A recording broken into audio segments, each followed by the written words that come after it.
Hey, before we get started with this week's episode, Gazer and I just want to say that abuse is not cool. We do not stand for abuse whatsoever. We're not going to go too crazy talking about it this episode, but just know that in light of certain situations recently within the community, if you've ever been abused, speak up, speak out. Don't let anyone hold you down. Yeah, that's true. For a lot of us, this is a safe place. This is what we do for fun, for recreation. It's a good time, almost a getaway, escape almost.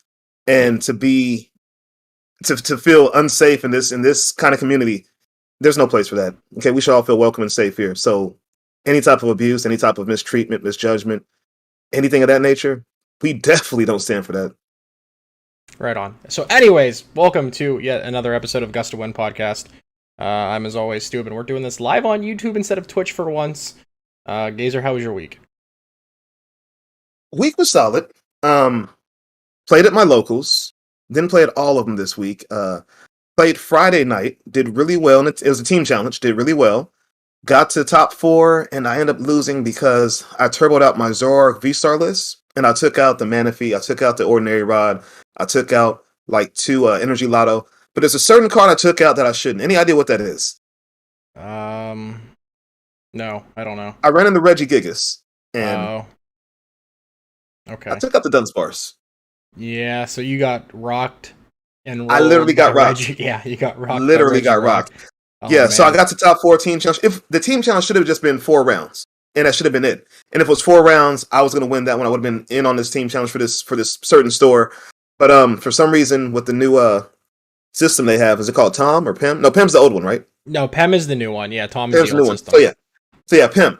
Just for some reason on Pim, it triggered a top cut. It was 10 of us triggered a top cut, and I ran into the Reggie player, and that was a wrap. So that was good. But then that night, right, like literally right after I walked out the store, a certain guy pulled up in a Uber, and the weekend's been good ever since, man. A certain guy, to mug you, because you're out in California. It's a little bit wild sometimes. I said California. It's California, not Baltimore, man. Not Baltimore. Okay, all right. I'm not in the mountain time zone. Shots fired. Shots fired. But no, if you guys know Primetime Wizard, Wancho, he came to visit. He's in the States. He's in California. He's about 2 hours away. I mentioned it last week. He hopped on a train, rolled out here, and we went to a win-a-case tournament. Went to a case tournament. First place, we're going to get 3 boxes. He got to the finals. The other guy looked tired and defeated already. So Wancho, nice guy he is, Primetime, said, you know what?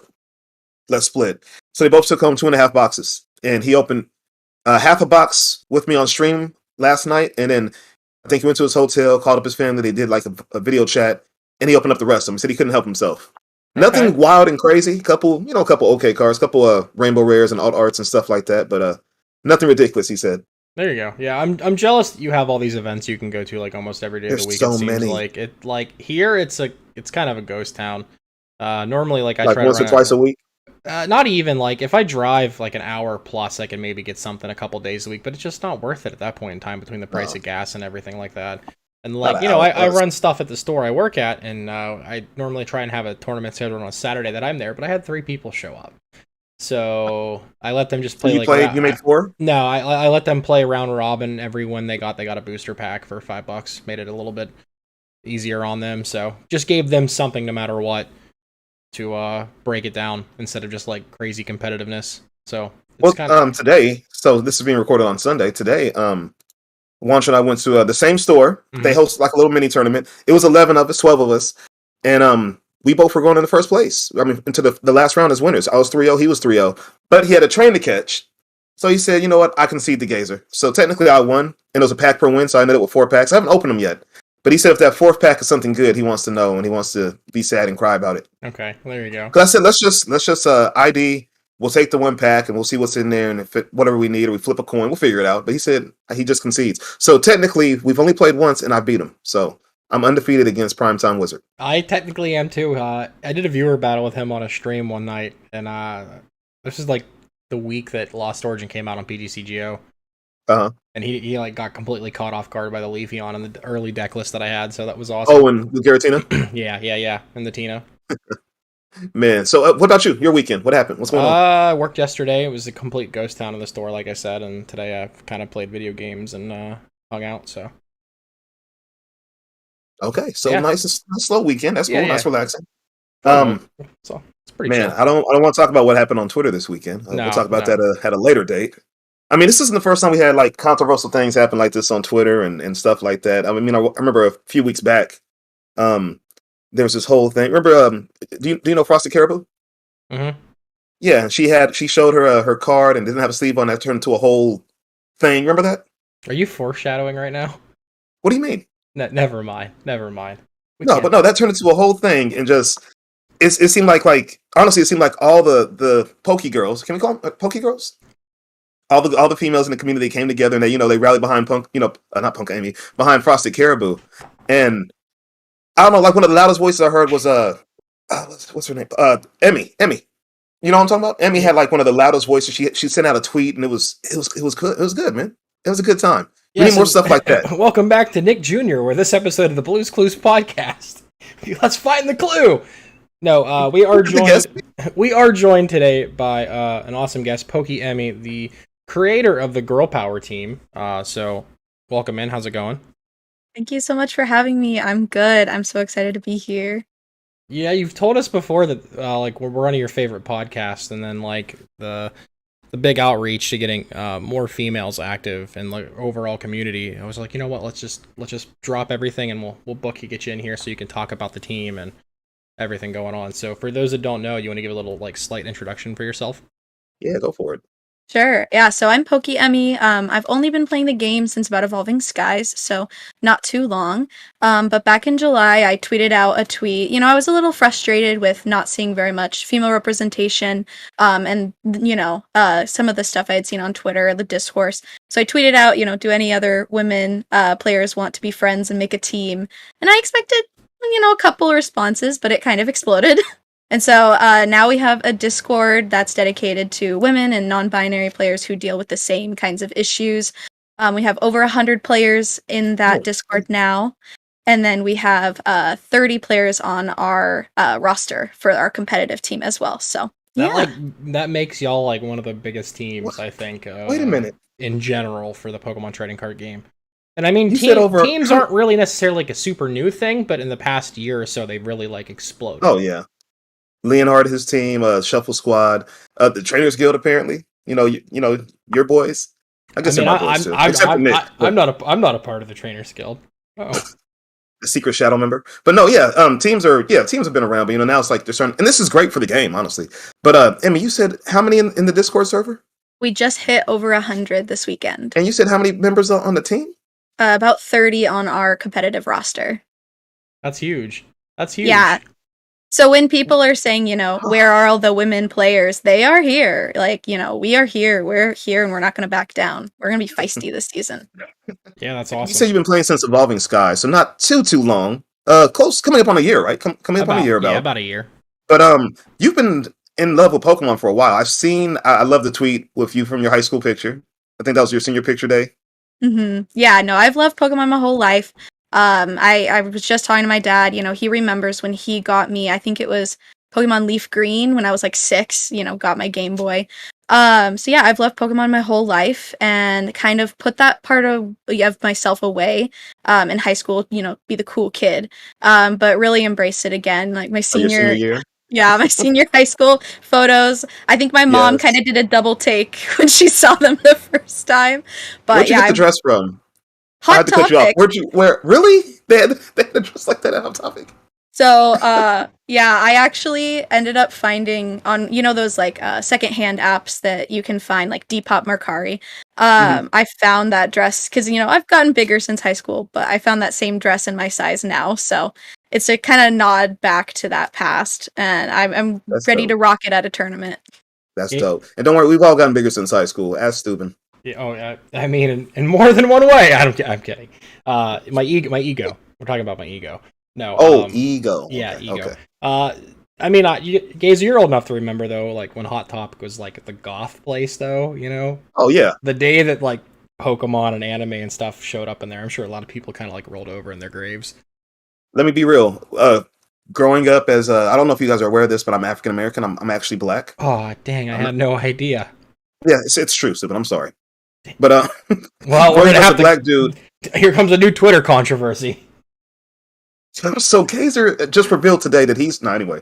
But no, growing up as a black dude, and I'm walking through the mall of my local mall, walking through, and there's Hot Topic, and it's dark and it's dank in there. Not the good kind of dank, the old kind of dank where it's like dark and feels muggy. Just look, you walk in, it feels like it would be sweaty in there. It just feels sweaty. It looks sweaty, And I'm like, me and my boys, and they were like, we'll never go in there. What is this? And then a few years pass, and I walk by again, and I see like a poster. I forget what the poster was. It was some anime I was into. I was like, oh, I guess I could pop in for a second and just see what's in there.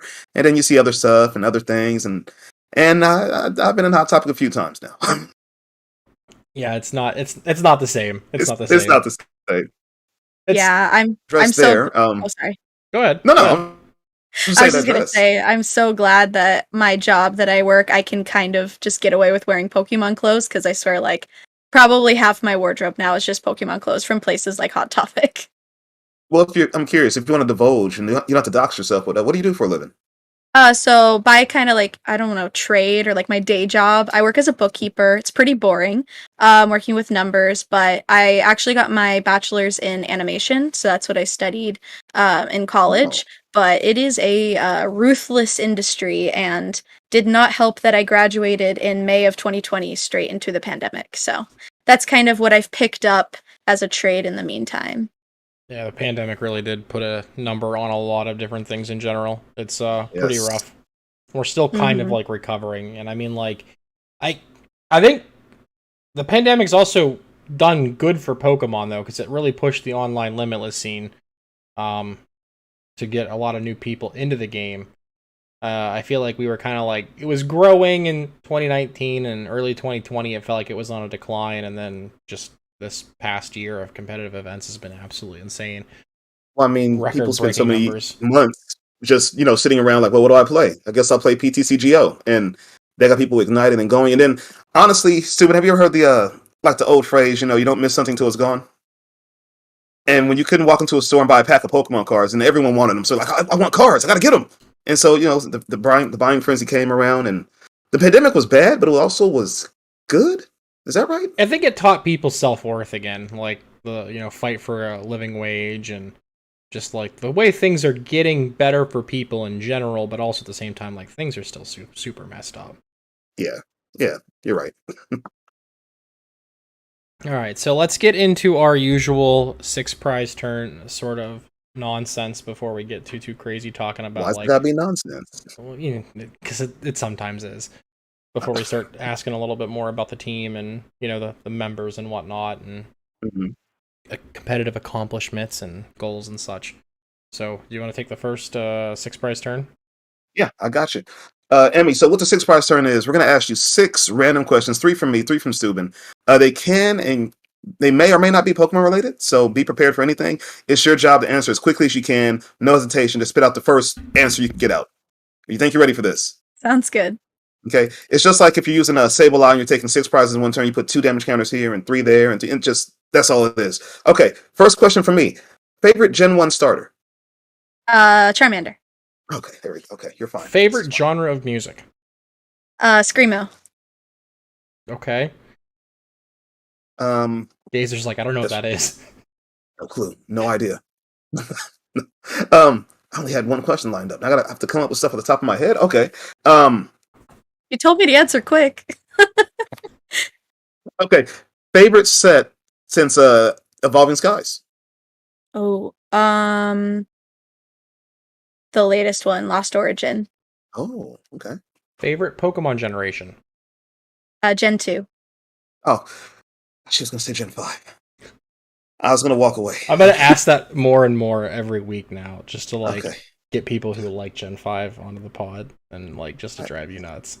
You people, you Gen 5, you Gen 5ers. Okay, last question from me. Outside of Pokemon, what's another, I guess you can call a franchise that you're into? Oh, That's a great question. I like a lot of anime. I'm like looking around. What else do I like? Everything's Pokemon. Oh, Animal Crossing. That's a good one. Animal Crossing can Animal be a Crossing. lifestyle sometimes. Call Emily. Yeah, she actually has been addicted to Unite. She's playing right now? She's probably playing Unite right now. She's been on Unite now. I seen she streamed that the other night, yeah. Yeah, she's been on Unite. All right. Okay. You stole my question, Gazer. So I did? No, I didn't. You did, yeah. I was gonna ask like favorite franchise outside of Pokemon. Okay, now you have to think off the top. Go. Yeah. Favorite player of all time. Like competitive player? Yeah, or casual. I mean, it could be, you could pick a YouTuber or whatever, or content creator.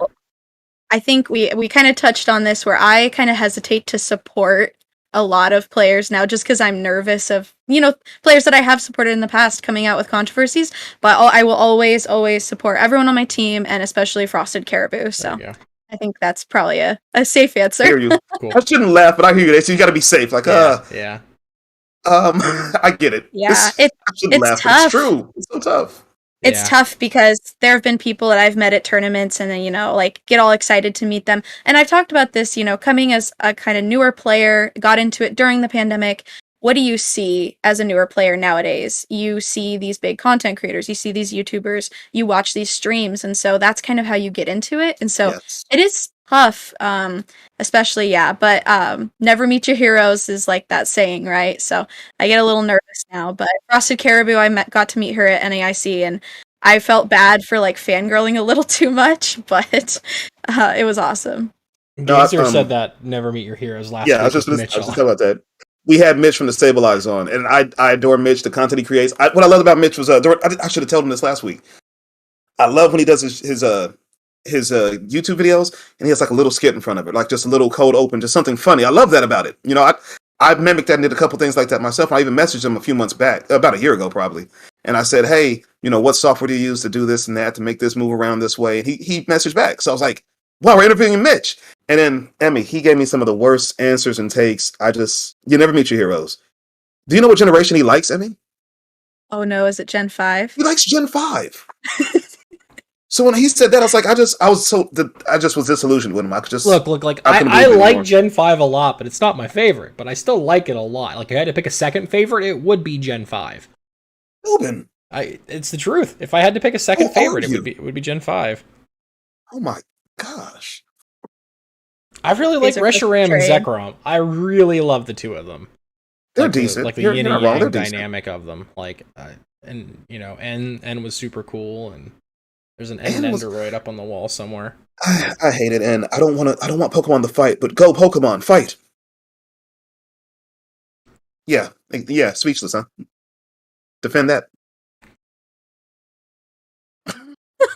I think at least he wasn't Getsus. Oh my goodness. Yeah, I think personally for me, that was the Black and White came out like right when I was in my like cool kid era where I was like no Pokemon. So I think I don't think I've played Black and White actually to like betray the people who love it, but knowing the Pokemon designs versus like they're like meh, but like I will say some of the character designs are pretty stellar. So the environments in the game too, like the desert. Oh, the desert was so cool. How like wait. She said the character designs. Trubbish, Garbodor. I said not Pokemon. Oh, okay. Character designs. Okay. All right. There you go. I mean, this is gonna be just fine. This is gonna work out just fine. I'm glad. but no, moving on. Steuben, I think yesterday, Limitless had a very, very large tournament. Is that correct? Yeah, 600 plus players in the Limitless Showdown for September. This wasn't a late night tournament. This ain't your father's late night. No, this isn't a single prize showdown. No jabs at the Mickey Mouse events, as people call them sometimes when it comes to that. But no, 600 and I think 76 exactly. I don't remember.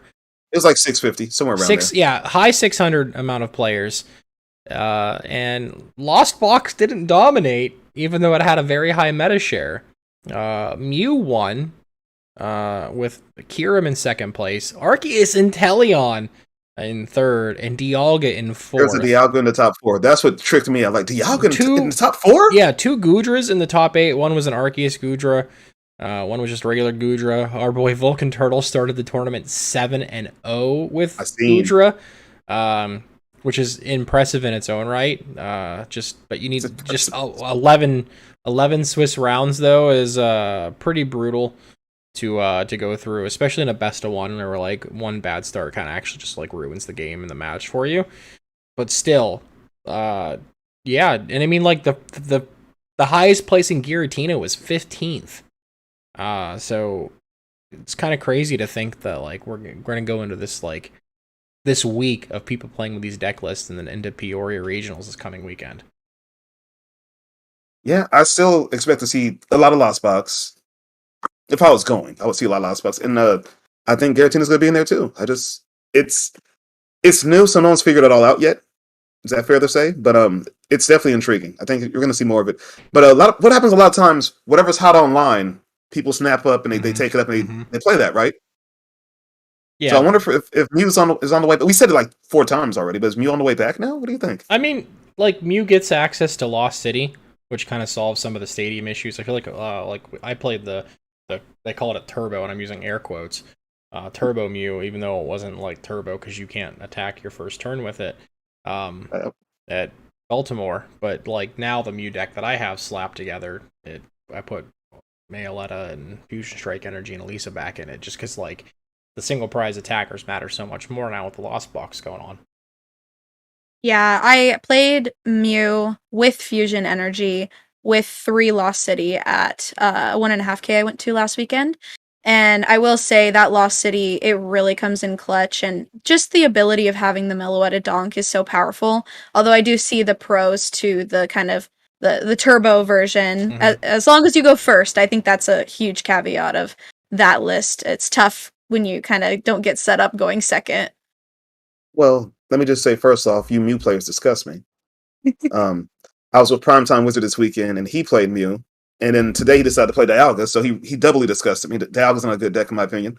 But Subin and Emmy, you guys and Mew, that's nasty. There's like 6 local players who play Mew religiously around here, just like won't stop playing. I'm like, it's gross. Okay, listen, all you do is draw cards and hit stuff, and you don't think. And you know completely fine that's not the only deck that I ever played. Like look at the majors last year. Like what did at Indy I played Inteleon. You took Inteleon. I know. In Milwaukee, I was 1 win short of day 2 with Darkrai. And then I played like this same 58 out of 60 at NAIC and fell on my face. And then just but still, no. Like I try to play different stuff often. I hear you, and I'm joking with you. I mean, Mew's not one of my favorite decks. I get it. I respect it though because it's good, but I don't like it. I feel like I bet $5 the day those Battle Arena decks with Mew come out. You're gonna go out and buy 2 of them. Can I get 2, please? You'll be the first. You'll be the first in line. Just in case. I mean, think about it, during rotation. It's not losing a lot during rotation. So I mean, no, it's not. Maybe I don't know. Quick ball is the biggest thing that hurts it. That'll leave. What'll leave? Quick ball. It's the biggest thing that'll hurt it. Well, and I'm sure we'll get some sort of new ball search with Scarlet Violet anyway. So of course we'll have some type of other search, and we'll get another supporter we could use instead of Marnie or But I was talking with Primetime, and he was like, I don't get how this deck is, is the turbo version. He did the air quotes too, so you're not the one who feels that way, Steuben. But I like Emmy said, I feel like the Meloetta play is that's just better, isn't it? If you can get that dunk on a Arceus, it's if you less can get consistent. Anything, it's less consistent. But the fact you could high roll and get it is I think it's worth it in my opinion. Yeah, now it is with Lost City because Lost City solves some of your worst matchups. And if people ever tech like what Reggie Gig is, and if they ever tech a Drapion, you knock out one of it, you don't have to worry about it again and worry about like Thornton shenanigans with Lost City. Mm-hmm. Right. So neither of us are going, but you're going to Peoria, correct? I am. Is this your first big event? No. So last season, I ended up going to Salt Lake City back in February. And then I went to Vancouver Regionals and NAIC. So, you've done enough. You've done enough. Yeah. Vancouver. I knew you went to Salt Lake and NAIC. You went to Vancouver? I didn't know that. Did. Yeah, it was fun. I road tripped to that one. The other two I had to fly, but yeah. Well, okay, Vancouver makes sense. It's right. It's just up the alley for you, right down the street. Yeah, it was like I think 5 or 6 hour drive. It wasn't too bad. Yeah. That's not bad. That's about what I usually like to drive, is the 5 or 6 hour range. Baltimore was 5 hours, drove it in 3.5 like a madman. Go home, yes. Go. Well, on the way home. No, on the way home, yeah, I totally. You were a madman. I was not speeding on the Pennsylvania Turnpike. The Gust podcast, where we snitch on ourselves. Who's gonna get me in trouble? What are they gonna do? Okay, we'll see this clip after somewhere. the fact, yeah. Come we get have me. proof that you were speeding at one time. Or it's a fabrication for entertainment purposes only. Who knows? Find out next time on Dragon Ball Z. Next time. But no, unfortunately for me, San Diego is only technically a 3-hour trip from Fresno to here, maybe 3 hours, 3.5. But count, if you factor in and count the traffic and everything else, it's going to turn into like a 5-hour drive. So I'm really tempted to go to San Diego and just fly there and just Uber around the rest of my trip there, then drive 5 hours stuck in traffic, maybe 6. One time I went from LA to San Diego, which is an 1.5-hour drive, and it took me 3 hours. So I hate Southern California traffic. I do. I hate it. I just got a realization about that. I'm sorry. Just driving through Chicago to Milwaukee back in June was an absolute crapshoot. Was it really? Yeah, because I mean, like, that's like right after you hit that time zone barrier for that first hour in the Central Time from Eastern, like Indiana, Illinois.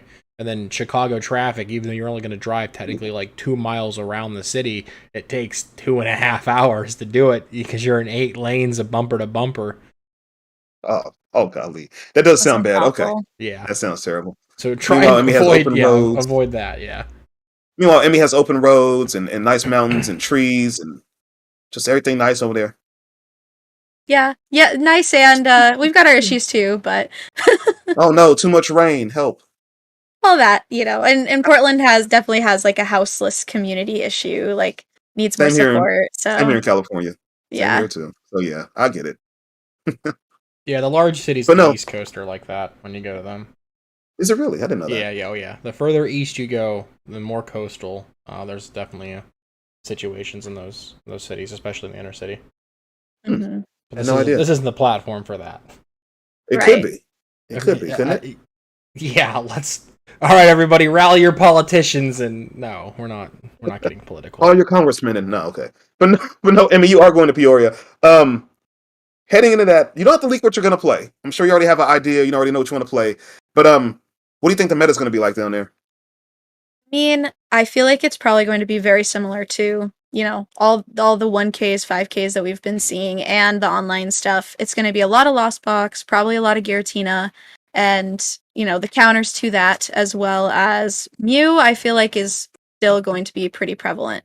So, I don't know how well Lost Box will do. I feel like everyone is throwing in 2 Empoleon because they're so sick of it and just don't even want to deal with it.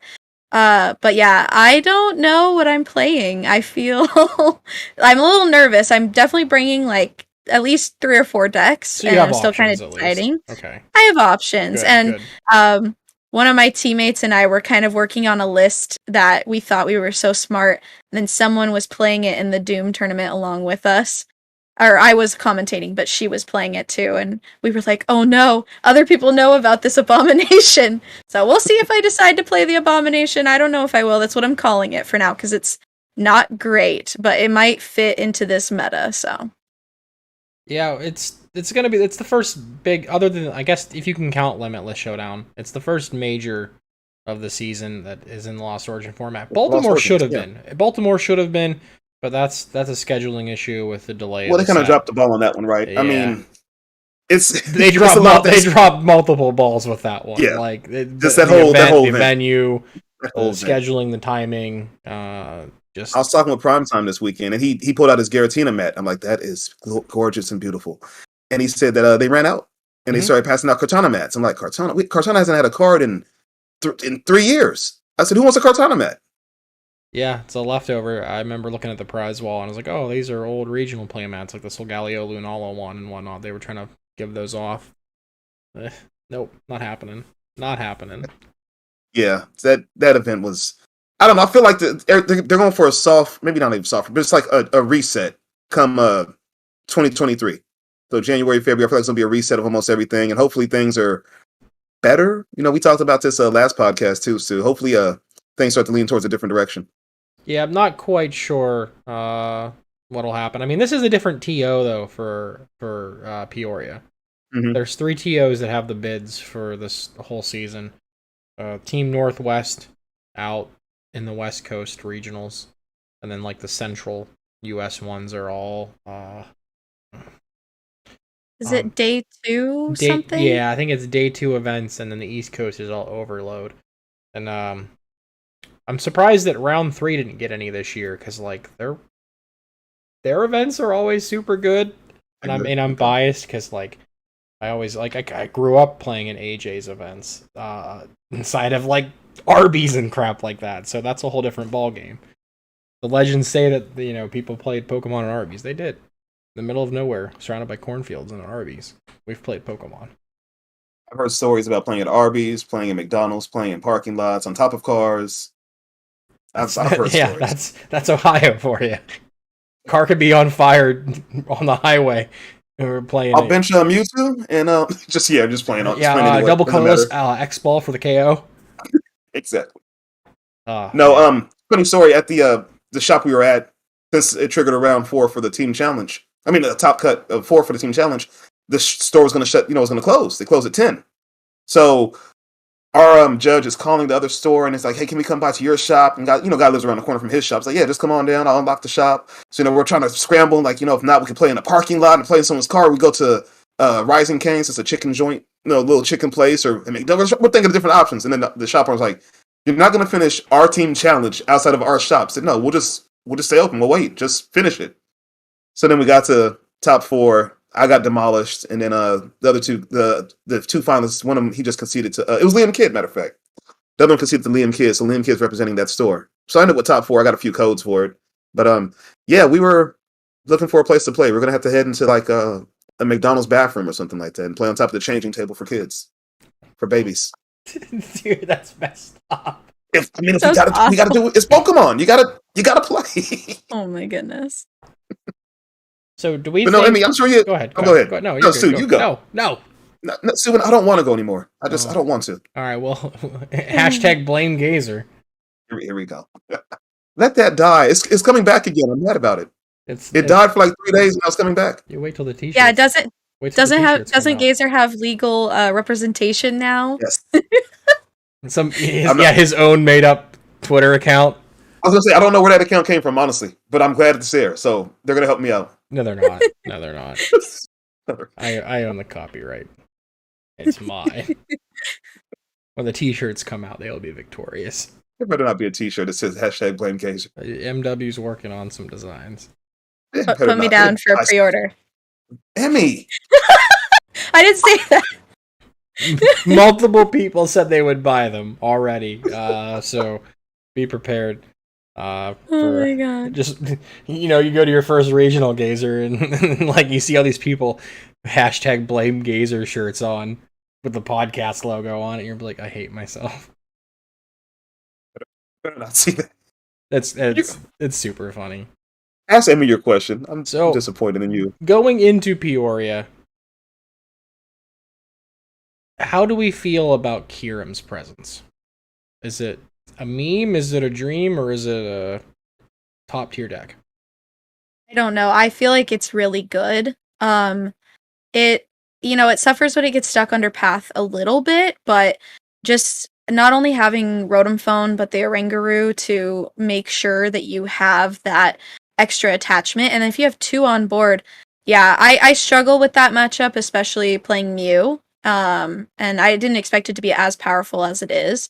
So I don't know. I don't think it's a meme. I think, yeah, it suffers under path, but especially like Palkia being able to throw 3 energy onto that thing and having like unlimited, discard pretty much. Being able to flip between the best single prize attacker in the game, the best 2 prize attacker in the game, and now theoretically the best 3 prize attacker outside of Mew. It's insane. A lot of people wrote it off super early as like as a meme and didn't cover it enough. It didn't get enough hype, and like I was like super excited to print out proxies and do a YouTube video on it. And like, who thought it was gonna be a meme? How? The pre-order price of $1.50 a card tells me it was going to be a meme, and then now look at it, it's like $8-9 a piece. So I went about 2 weeks where I played Palkia Ice Rider, maybe 3 weeks, and I played it a lot. And I was like, when Kyurem comes out, I said I might just swap out my Ice Riders for Kyurem because Kyurem just it's better than Ice Rider, and Ice Rider is good in its own right to be able to hit 250 or 280 if I need to. But the fact that Kyurem can scale up to that or even scale down if necessary, I can hit 120 and not discard anything. Yeah, I can discard one and hit 170. And now Ice Rider's not good for anything. It's been completely replaced. Yeah. I mean, if I have to have the same weakness and just have a little more, same weakness, I get a little more HP and I get a busted ability, I accept that. So yeah, the only thing that I've seen, because this weekend, honestly, at the case tournament we went to, me and Primetime, I met Primetime Wizard, by the way. I don't know if I mentioned that. For like the 40th time this episode, yeah. But at the case tournament and that we went to, there was about, so there was 29 of us, or was it 30? Whatever it was. 29 to 30 of us. There was about 8 Palkia Kyurem decks and some straight Kyurem. Just the ability to, get that energy on, accelerate. If you have 2 Kyurem out, you use the Oranguru. But Emmy is right. Path shuts it down. Today I played, and a guy was playing Kyurem. He's doing well, and then the opponent just threw down a Path, and he was stuck for like 5 turns. Just couldn't top deck anything, couldn't do anything for 5 turns. So Path can shut it down, but Kyurem's going to be good. I wouldn't be surprised if we don't see Kyurem. So you might want to play some Zacian, something metal, something metallic. So this is another thing that I've been thinking about, especially talking about Mew and Turbo with only the DTEs or the Fusion Mew. And Fusion Mew gives you the ability to attack with a Genesect. And I actually did that at the 1.5K, and my opponent I don't think realized like the weakness that Kyurem had. And so I was just kind of throwing Fusion Strike energy onto the Genesect, retreat, and I was like, all right, and so that's 420. And he was like, no, it's not. It's like, yeah, it is. You're weak to metal. You're weak to it. So that's something that I feel like if I did play Mew this weekend, I would be leaning towards the Lost City Fusion Strike energy build, especially thinking that Palkia Kyurem is going to be pretty popular out there. Yeah, it's not impossible to get Genesect swinging. I mean, because you just put one there for like at least a Sparkle for 1 turn, and they don't think anything of it. It's just just sit on the Genesect. You have no other attachment. You could even bait and dumb it, and you could play it dumbly. Like, oh, cool, I have a Meowetta and a Genesect. I might as well Sparkle now. And they think that only have one target. Yeah, they think you're bricking, and then you start laying down your other Genesects, and you're like, all right, cool, let's do this. For sure. Yeah, no, I think that it's a play that maybe not a lot of players will see coming quite yet. And it's something definitely to keep in your back pocket as the Mew player. Okay, so moving away from Kyurem, let's talk about Zorark. I know, Gazer, you're a big fan. Zorark? I like it as well, but I don't think it's got the power to keep up this first event at least. Or at least the builds that we've seen so far. Okay, I know this is audio only, and not everyone can see this video, but I just had to sit up in my seat straight, and I got to set these facts straight right now. You got to hear me out on this, Dylan. This deck slaps. I mean, it does. It does get the ability to hit for 1-hit KOs and everything like that, but it can just fall apart. If you whiff the bog, if you can't get the damage pumps to move the damage counters around, your DT inhibits your own damage. You're capped out at 270 for the most part. 280. 280, yeah, whatever. Math. 280, 310 with a belt. The only thing that sucks is the cap. I can't reach VMAX numbers all the time. I can get to Mew if there's no Oricorio, which I had to do a couple times. But I'm thinking about, and I took out all the text out of my build. I told you I made it more turbo, more fast, and it clicks almost every time. Almost every time I can hit 280 turn 2. It's been ridiculous. It's so fast. It's so good. I barely miss anything. There's been a couple of games where I have missed. You're right. We couldn't get enough damage down, or I missed a stadium. Very, very few games. But for the most part, I say I click about 75% of the time I'm hitting 280. My main problem is I didn't run into any Kyurem, but if I did, that would be an issue. So yeah. Gazer. I was able to get Ice Rider early on because I hit him with the Zorark's first attack, where it just hits him for 30 and runs to the bench. So I was able to soften up an Ice Rider like that. But if I run into Kyurem at 330, it might just be too much for me. So I'm thinking about throwing in a Halucha, which sounds ridiculous, but just to have it. I can see it. Yeah. I'm thinking about maybe Well, Halucha, maybe getting Dunsparce back in there too, just for any other shenanigans I hit for fighting. But Zorark's good. I mean, I don't know how much you've played it or tested or played against it, but I'm trying to tell you guys, Zorark is really good. It hits hard and fast if you're playing the right build. There's different ways to play it. I'm playing mine with Mew and just turbo out, grab items, look for supporters. I have a bat, I have a Luminion. I dig, and I had one turn I went through about 20 cards in my deck, so I kind of felt like a Mew player, just drawing cards mindlessly. But I got everything I needed, and I hit for 220, and I mean 280, and it's crazy, man. It slaps. I mean, I don't know how much you played it, but what do you think? yeah, I was gonna say, I was like, Gazer, put in the Halucha. Just, Yeah. I don't know. So I went to the 1.5K with a lot of local people that I knew, and one of them was playing the Hisuian Zorark, and he had the Halucha, which I didn't expect. The first time that we were like kind of practicing, and I was like, okay, Oricorio, I'm safe. And he was like, no, you're not. Bonk. So I think the only list I've really played is like very vanilla, like copy and paste list, just because I wanted to try it out. It surprised me. And I feel like as a newer player, if you're going to pick something up, something that's very consistent that you can just play, you can see so many cards in one turn. You can play 4 Marnie, 4 Research, flip the V-Star power, see 7 new cards. Mhm. That's going to be really nice to kind of get used to playing the game. So, is it like like S tier amazing? I don't know, but it is pretty good. Okay, Yeah. I got to show you guys something. That's fine. Okay. He's like, no, it's S tier. Here's my tier list. Put Dunsparce back in though. Like, I mean, you need that. the Gazer Beam tier list. He's got S tier. He's got Burger King and Zorark V Star. I don't know how Burger King gets there. Dairy Queen. I mean, come on. You got to give them at least a B because when you go, you never get ice cream. It's always out of order. It's like a McDonald's. I mean, I was in Sacramento about 4 months ago, and there's no Dairy Queen here in Fresno. We had one that shut down. There's no Dairy Queen here for like an hour and a half away. So I was in Sacramento for my stepdaughter's basketball tournament. I'm like, oh shoot, they have like 5 Dairy Queens here. Let's go to one of them. We went to the first one. I'm sorry, our ice cream machine is down. I wanted a Blizzard, but okay. So at least I had the chicken strips at least, right? Cool. Day 2, this is her last day of the tournament. After her tournament's done, I'm like, hey, before we leave, let's finally get some Dairy Queen. Let's go. We go to a different Dairy Queen, different location. I'm sorry, we're having an electrical issue. Everything is shut down. So I never got that Blizzard. I haven't had a Blizzard in years. I'm so... We I don't know. can mail you one, but it might just be soup by then. Cool. Curdled soup. That sounds so gross. That's gross. It would be though. Oh my god. Oh. But no. As soon as Zorark, Emmi, I have a list. If you want to try it out, you can try it on PTCGO. I'll send you my list, and you'll see it's good. I gotta find a spot for at least maybe a Halucha. I still might skip out on the Dunsparce, although I almost lost to a dude playing regular Zorark, the Phantom Transformation, and he bodied 2 of my Zorarks with the Fighting Wormadam.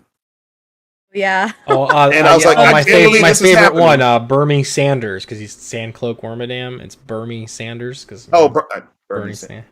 Burmy, like the evolution. Yeah. And then Bernie, Oh my because he was God. the guy. Yeah. That's right.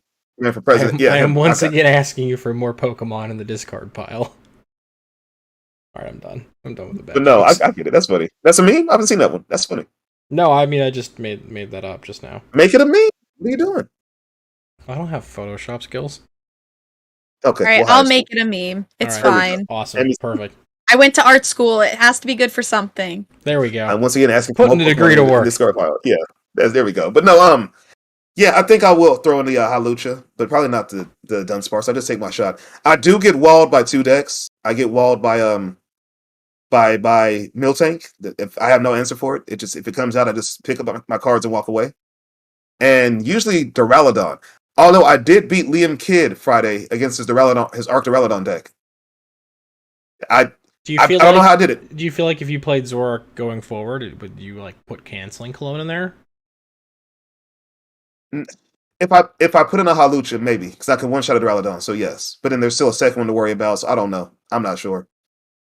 My list plays a Silene, so I could possibly get another, get it back again, so maybe. But then it turns into the text, and I took out all my text because I just wanted speed and consistency, which works, which happened. So I start putting in more text. I don't know, so I think I just take the 2 auto L's, the Duraludon and just Miltank. I don't know. Yeah. I think that's something you have to learn too, is obviously you can't tech for everything. Like, you can tech for the thing that you think is going to be the biggest at whatever you're going to Yes. play at, but are you going to run into Miltank? Maybe. We saw a lot of it at Baltimore, right? Which was kind of unique, especially some like big name players playing it. And I know there's a girl on my team, she will not give up that Mewtwo. She is clinging on for dear life. I know she's going to play it probably for Peoria as well, but what are the chances you're going to hit that? Yeah, you never our local know. scene. 9 rounds of variance. Mm-hmm. Yeah, our local scene, there's not a lot of Miltank. There's not, so I didn't have to worry about that. There's not a lot of fighting, although I did hit the only 2 decks that had fighting in it. But there's not a lot of fighting in this meta that my locals. So I'm like, buy Miltank, buy Dunsparce. I'm not worried about that. And Miltank, if I just lose. And I also took out the Mana Feast. I'm like, hey, if they want to waste their attacker and have Greninja take out two single prizers, and it's probably a Gengar, and I just bring the Gengar back anyway, that's fine. I'll just boss up your Palkia, and I'll just finish you off that way. That's so. I kind of went for what the meta was leaning towards, and it worked Friday night. Not so much Saturday at the case tournament. I finished 14th out of like 29th. So right in the middle again. I'm pretty average. I went 2-1-2. Or wait, yeah, 2-1-2. 2 ties. I'm pretty average. I'm just an average guy. I'm not good, but I'm not bad. So I think a lot of times, like you said, you can't just sit around and just, okay, I'm going to tech for this and worry about that. And then this card goes here for this. And then also you have an inconsistent mess where you have like 5 dead cards that you just can't even use in that matchup. You have to kind of see what the meta is. Azul made that good call when he played, Arc Pikachu. He said, hey, Palkia is everywhere. Let's go with Flying Pikachu. And any other time, that card wouldn't see the light of day. But just for the meta that was going on, what was happening, that was the call. Right. And yeah, I think especially if you're like a new player who's listening to this, someone who's about to go to their first regionals, big events this season, like, don't fall into that trap of trying to tech for everything. My first, big regional, Salt Lake City last season, I thought I was so smart playing Single Strike Urshifu Umbreon, because I was like, I hit the Arceus, I hit the Mew, for weakness, and then I had no idea what Dunsparce is. I didn't know these things. And then I proceeded to hit the craziest range of everything. It was so fun, but I didn't expect it, where it's like I played 1 Mew, I think, but I played Rayquaza VMAX, Blissey, like random single prizers, Suicune. Yeah, I was like, it was so funny. I had to ask her. I was like, can I read that card? I don't know what it does. Where's the VMAX? What? Yeah. You're always going to find something crazy at regionals, especially like the first round or the last round.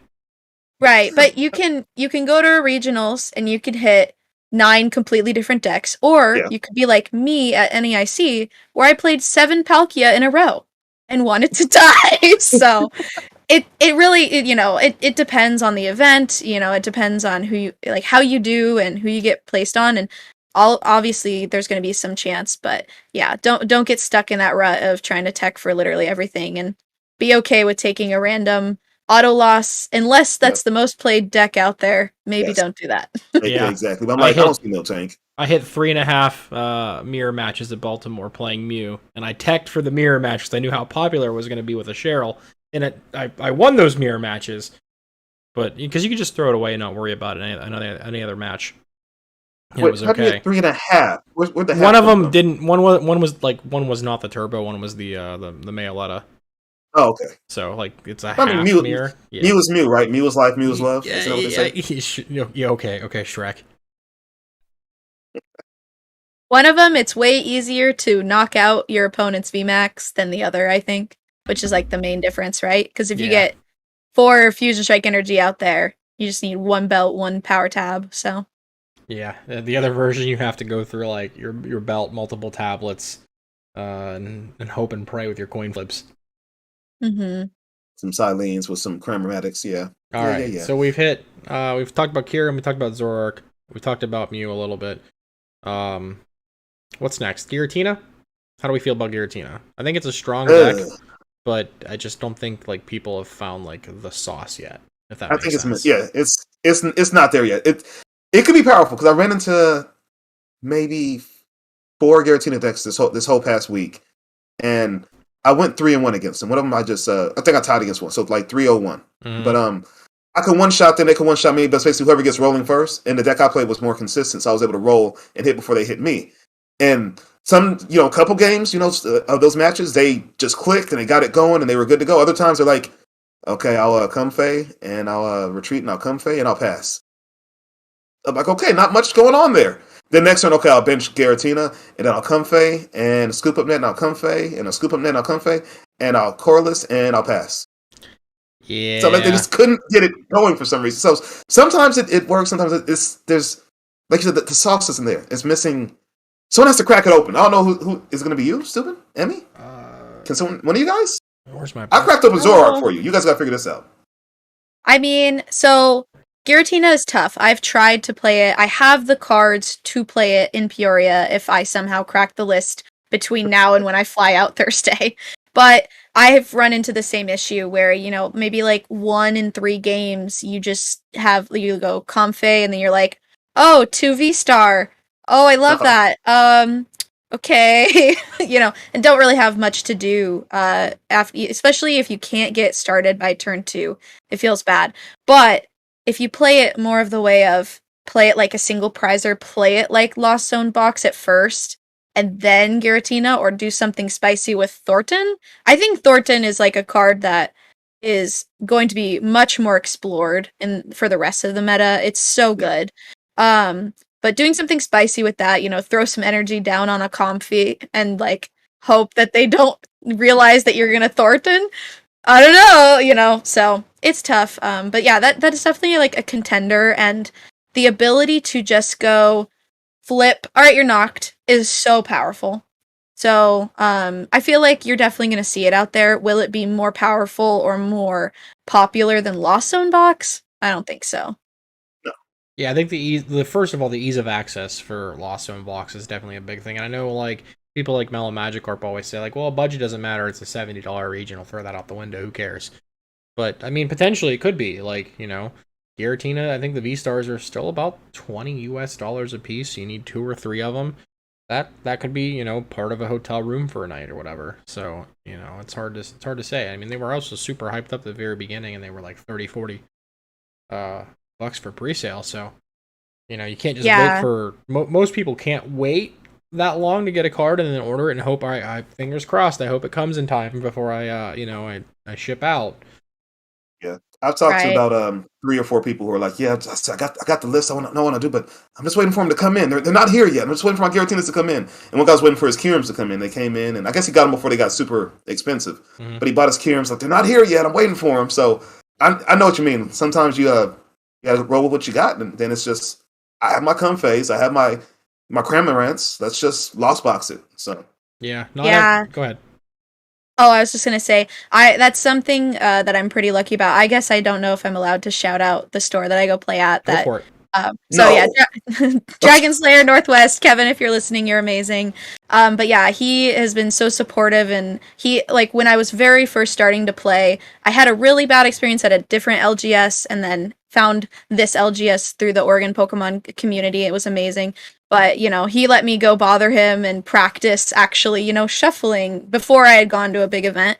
But yeah, he's told me, he'll be like, if you have these 60 cards that you want to play and you don't have them, tell me. I'll hand you the deck and give you good luck as long as that you bring it back. So it's been amazing. Yeah, that's pretty awesome. Yeah, not everybody has access to stores that have that kind of inventory and stuff like that. That's crazy. For sure. So you have access to just whatever your mind desires, whatever your heart wants.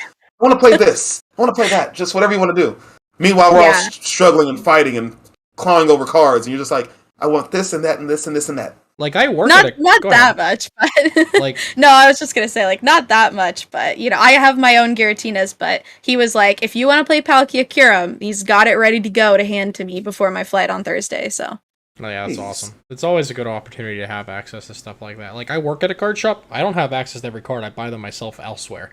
Like, we don't open singles because we're a smaller store. Like, we don't open booster box. The profit margins are just, like, it's just not worth it for a little podunk middle of nowhere store in Ohio to, like, crack stuff open when, Big Daddy Full Grip an hour away is like, yeah, we have everything. Come get whatever you want. So, it's just Don't go there. We have it all here. Yeah. I mean, Look at that little guy. in some places we'll, open product and get singles on the shelf, but not every store can afford to do it. Product allocations and stuff like that are going to matter again in January, so a lot of people who aren't supporting play at their local game stores, they're going to see a big difference in the amount of product that shows up in the future too. For sure. All right, so Giratina. I don't have that problem. We think it's hot, but not enough, right? Like I don't have that awesome, problem. Yeah. I have like cards. 4 stores that sell singles out here. I have access to whatever I want. The world is mine. I just have to pay money. Unlike you, Emmy. You just walk in and just get a bag and there's 2 cards in there. Just I walk feel away. Well, Kevin still takes my paycheck. Don't worry about that. I'm still buying lots of products. Honestly, like though, like with like when I message Gazer and like we talk every day almost for the most part. Yeah, we do. Is Is that healthy? Is that a good thing or a bad thing? Probably bad. I hate you sometimes. Man, I was telling Prime Time, I said, Sub and I said, that's my boy, that is my guy. I said, but sometimes he and I butt heads so hard. But And like he'll get triggered and he'll trigger me. And normally I'm the out of the 2 of us, who thinks more calm, cool, and collected out of the 2 of us? No, I don't think I've ever heard you guys get like heated. Really? because it's not public heating. It's it's our DMs. Don't make me leak the messages. I will. Yeah. Okay. Yeah. Go ahead. Oh, dear. Cancel me. Strike me down and give me more power. No more. Give me more. But no, I'll be the next I'll say Purple something and it triggers stupid, and for the most part, I'm just like, okay, it's fine. And then he'll say something that finally triggers me, and then I go up and we'll go back and forth. But we always cooler heads prevail by the end of the day. 10 minutes later, we're like, all right, cool, whatever. Yeah. We'll make it work. But yeah, So yeah, like you're always like though, like every other day, it's like, yeah, I'm going to this tournament, I'm going to this tournament, I'm going to this store today, I'm going to 2 places today, I'm going to 47 stores and buying all their build and battle kits. Like, I did that before. I did. You were a madman. You were a madman. Like on pre-release weekend, I went to like 7 or 8 pre-releases. I just had nothing else going on. I said, well, you guys, I feel like you ever seen the Chappelle Show? Tyrone Biggums, that the can I say crackhead on here? Can I say that? Let's not. We're on YouTube. But he played a character that was a drug addict. Is that better? Drug addict? Can I say drugs? Yeah, sure. Dude, I don't know the TOS completely. What can we say here? But no, he was like, he walked in and said, y'all got any more of that drugs? I'll say drugs. That's how I felt like. Y'all got any more of those pre-releases? Y'all got them building battles? I was just walking around like a zombie, just grabbing them and I still have like 5 unopened right now. I'll open them one day. Gazer, could you do September for Tyrone Biggums cosplay? Yes. You need a red beanie, a white beater, and a brown jacket. And some like Hostess donut powder. I gotta put it. Just get some baby powder and rub it all over your face. Y'all got any more of that? I'll do it. Y'all got any more Pokemon? September's almost over, but I'll head over to Twitch in the next couple days and I'll do something. I will. Oh my god. But no, yeah, it just the access. Primetime was so surprised, like how many stores we have and how many we have tournaments every day, literally. And he was so shocked, and he's like, he's staying in San Francisco right now, and he's like, yeah, here in Frisco, we have one night, Wednesday night, and there's 2 stores that do it, and they do it at the same time. That's dumb. Oh. That's what he said. But he said that's all he has for competitive Pokemon in the area that he's in right now. Meanwhile, here we have Pokemon every single night. So he came down and said it was refreshing to play games and just laugh and have a good time. So the community here is funny and it's cool. And he's like, Gazer, if I'm still in town, he said, because he's leaving, he might be leaving pretty soon. But he said, if I'm still in town, anytime you want me to come down, he enjoyed streaming with me too. We streamed last night. And he said, anytime I'm still in town, call me. I'll hop on the train or we'll figure it out. He said, I enjoyed myself. I want to come back. And I said, well, next time I'll come to you. And he was like, yeah, that's cool, but there's more stuff here, so I'll come to you. I was like, all right. So I didn't know the scene was like that here. And yeah, you're super privileged with that. That's like a little bit. I am. So when Emmy's like, yo, there's one shop I go to, shout out to Kevin. He gives me a couple cars. I'm like, well, I have 5 shops with cars, and I can just buy whatever I want. Okay, humble and when you said just a little bit, and so when you say, I had to drive out 6 hours to go to our local tournament, and 2 people showed up. 6 hours? Like, well, no, that's not what I said at all. The shop I work at, this is like imposter syndrome. Like, you would think that like people have told me multiple times I'm a good judge, I'm a good TO, an okay content creator, and so on and so forth. You think people like, oh hey, we should go play his locals that he's running. Like you would think, right? Like, would you guys not want to play at my locals? I mean, I would. See, that's all I need is one person to show up, and then we can start building a community again. I don't know. Just All right, I'll start driving. all right. It's a long drive to BFE, Ohio-vania. All right, so we've covered Lost Zone Box a little bit in talking about Giratina. Are there any other decks that you guys think are super relevant heading into the weekend? We can talk about Gudra a little bit. So, guy playing Gucci today, and I still think it could be good. He bricked hard one time, but then a couple other games I've seen him play, he got it rolling and just reducing that damage. And we had a trade off going back and forth. Basically, it was going to be whoever hits first. But I hit him first because he bricked for like 2 turns. So I just feel like it's so early for all these things. The builds just aren't where they need to be yet. Although I feel like I have the superior Zorark build, but most of these decks, the builds aren't where they need to be yet. So it's going to be bricks and clunks, and I don't know if anyone's going to be brave enough to really try any of that at Peoria right now. It's kind of tricky. I mean, the only thing that we really have figured out right now is Lost Box, right? I think so for the most part. Like, that's the only thing that's like 100% set in stone. And I mean, of course, like Arc Intel made waves in that Limitless tournament, just like straight Palk Intel did too. So I mean, that's tried and true. I'm thinking of the new stuff. That's tried and true. We have those lists set down. You make a few tweaks or a few different changes for, your play style, your taste, or, for the meta. But for the most part, Arc Intel's going to have Arceus and Inteleon. You know that. But when it comes to Giratina, do you want to play the Lost Engine? Do you want to play it with Arceus? Do you want to play, with more than one cram? Do you want one cram? Do you want a Sableye? What do you want? It's so much up in the air right now. I don't know if anyone's going to be brave enough to really play. I mean, you'll see it, but I don't know if anyone's really going to do well with it. And I think the more top players will be like, I better play something I really know, something that's tried and true, something I can stick with and, really rank well and get some points with. You'll have people playing it, but I mean, I don't know if it's going to top right now. Any of those new decks. Yeah, it's rough. Yeah. I mean, I personally would play something new. I would, just because, like, I'm tired of the same stuff.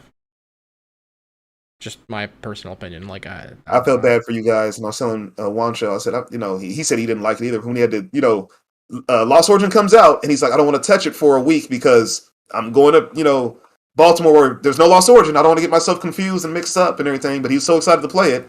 So I know, and you felt the same way, Stu. So I know how you felt too. Yeah, it was kind of annoying because normally, like, we have Worlds in current format, or new set comes out, and then Worlds in that format, and like to have 2 majors after it should have not been that format. It's kind of brutal. So yeah, I personally play new and have fun. Yeah, it's tough. You want to try the new things, shiny new toys, break out the new decks. But yeah, I personally haven't played very much Gudra. I think that Giratina is a little scary to it, and especially with like the Lost Vacuum, being able to just throw away those big parasols if that's kind of what you're relying on. Mm-hmm. But we'll see. I feel like there might be something that sneaks into, Top Cut at Peoria that everyone's going to be like, they finally did it. They finally figured out the list. Because, somebody's got to be working on the spice in the background, right? Yeah, and just keeping it quiet, not saying anything like that. That happens all the time. We always see, like, it does. Most random sleeper decks pop up. Remember when Mewtwo V became a thing, just out of nowhere? Yeah. Right. Yeah, and the other thing is, like, what's your goal, right? When you're looking at the deck you're going to pick, and that's something that my friends have brought up to me, like, as I was panicking, being like, what do I bring? They're like, what's your goal? Is your goal points? Do you want to win the event? Like, what are you trying to do? Obviously, I'm not going to go win Peoria, but you know what I mean? Like, what's the goal here? Who knows? Maybe.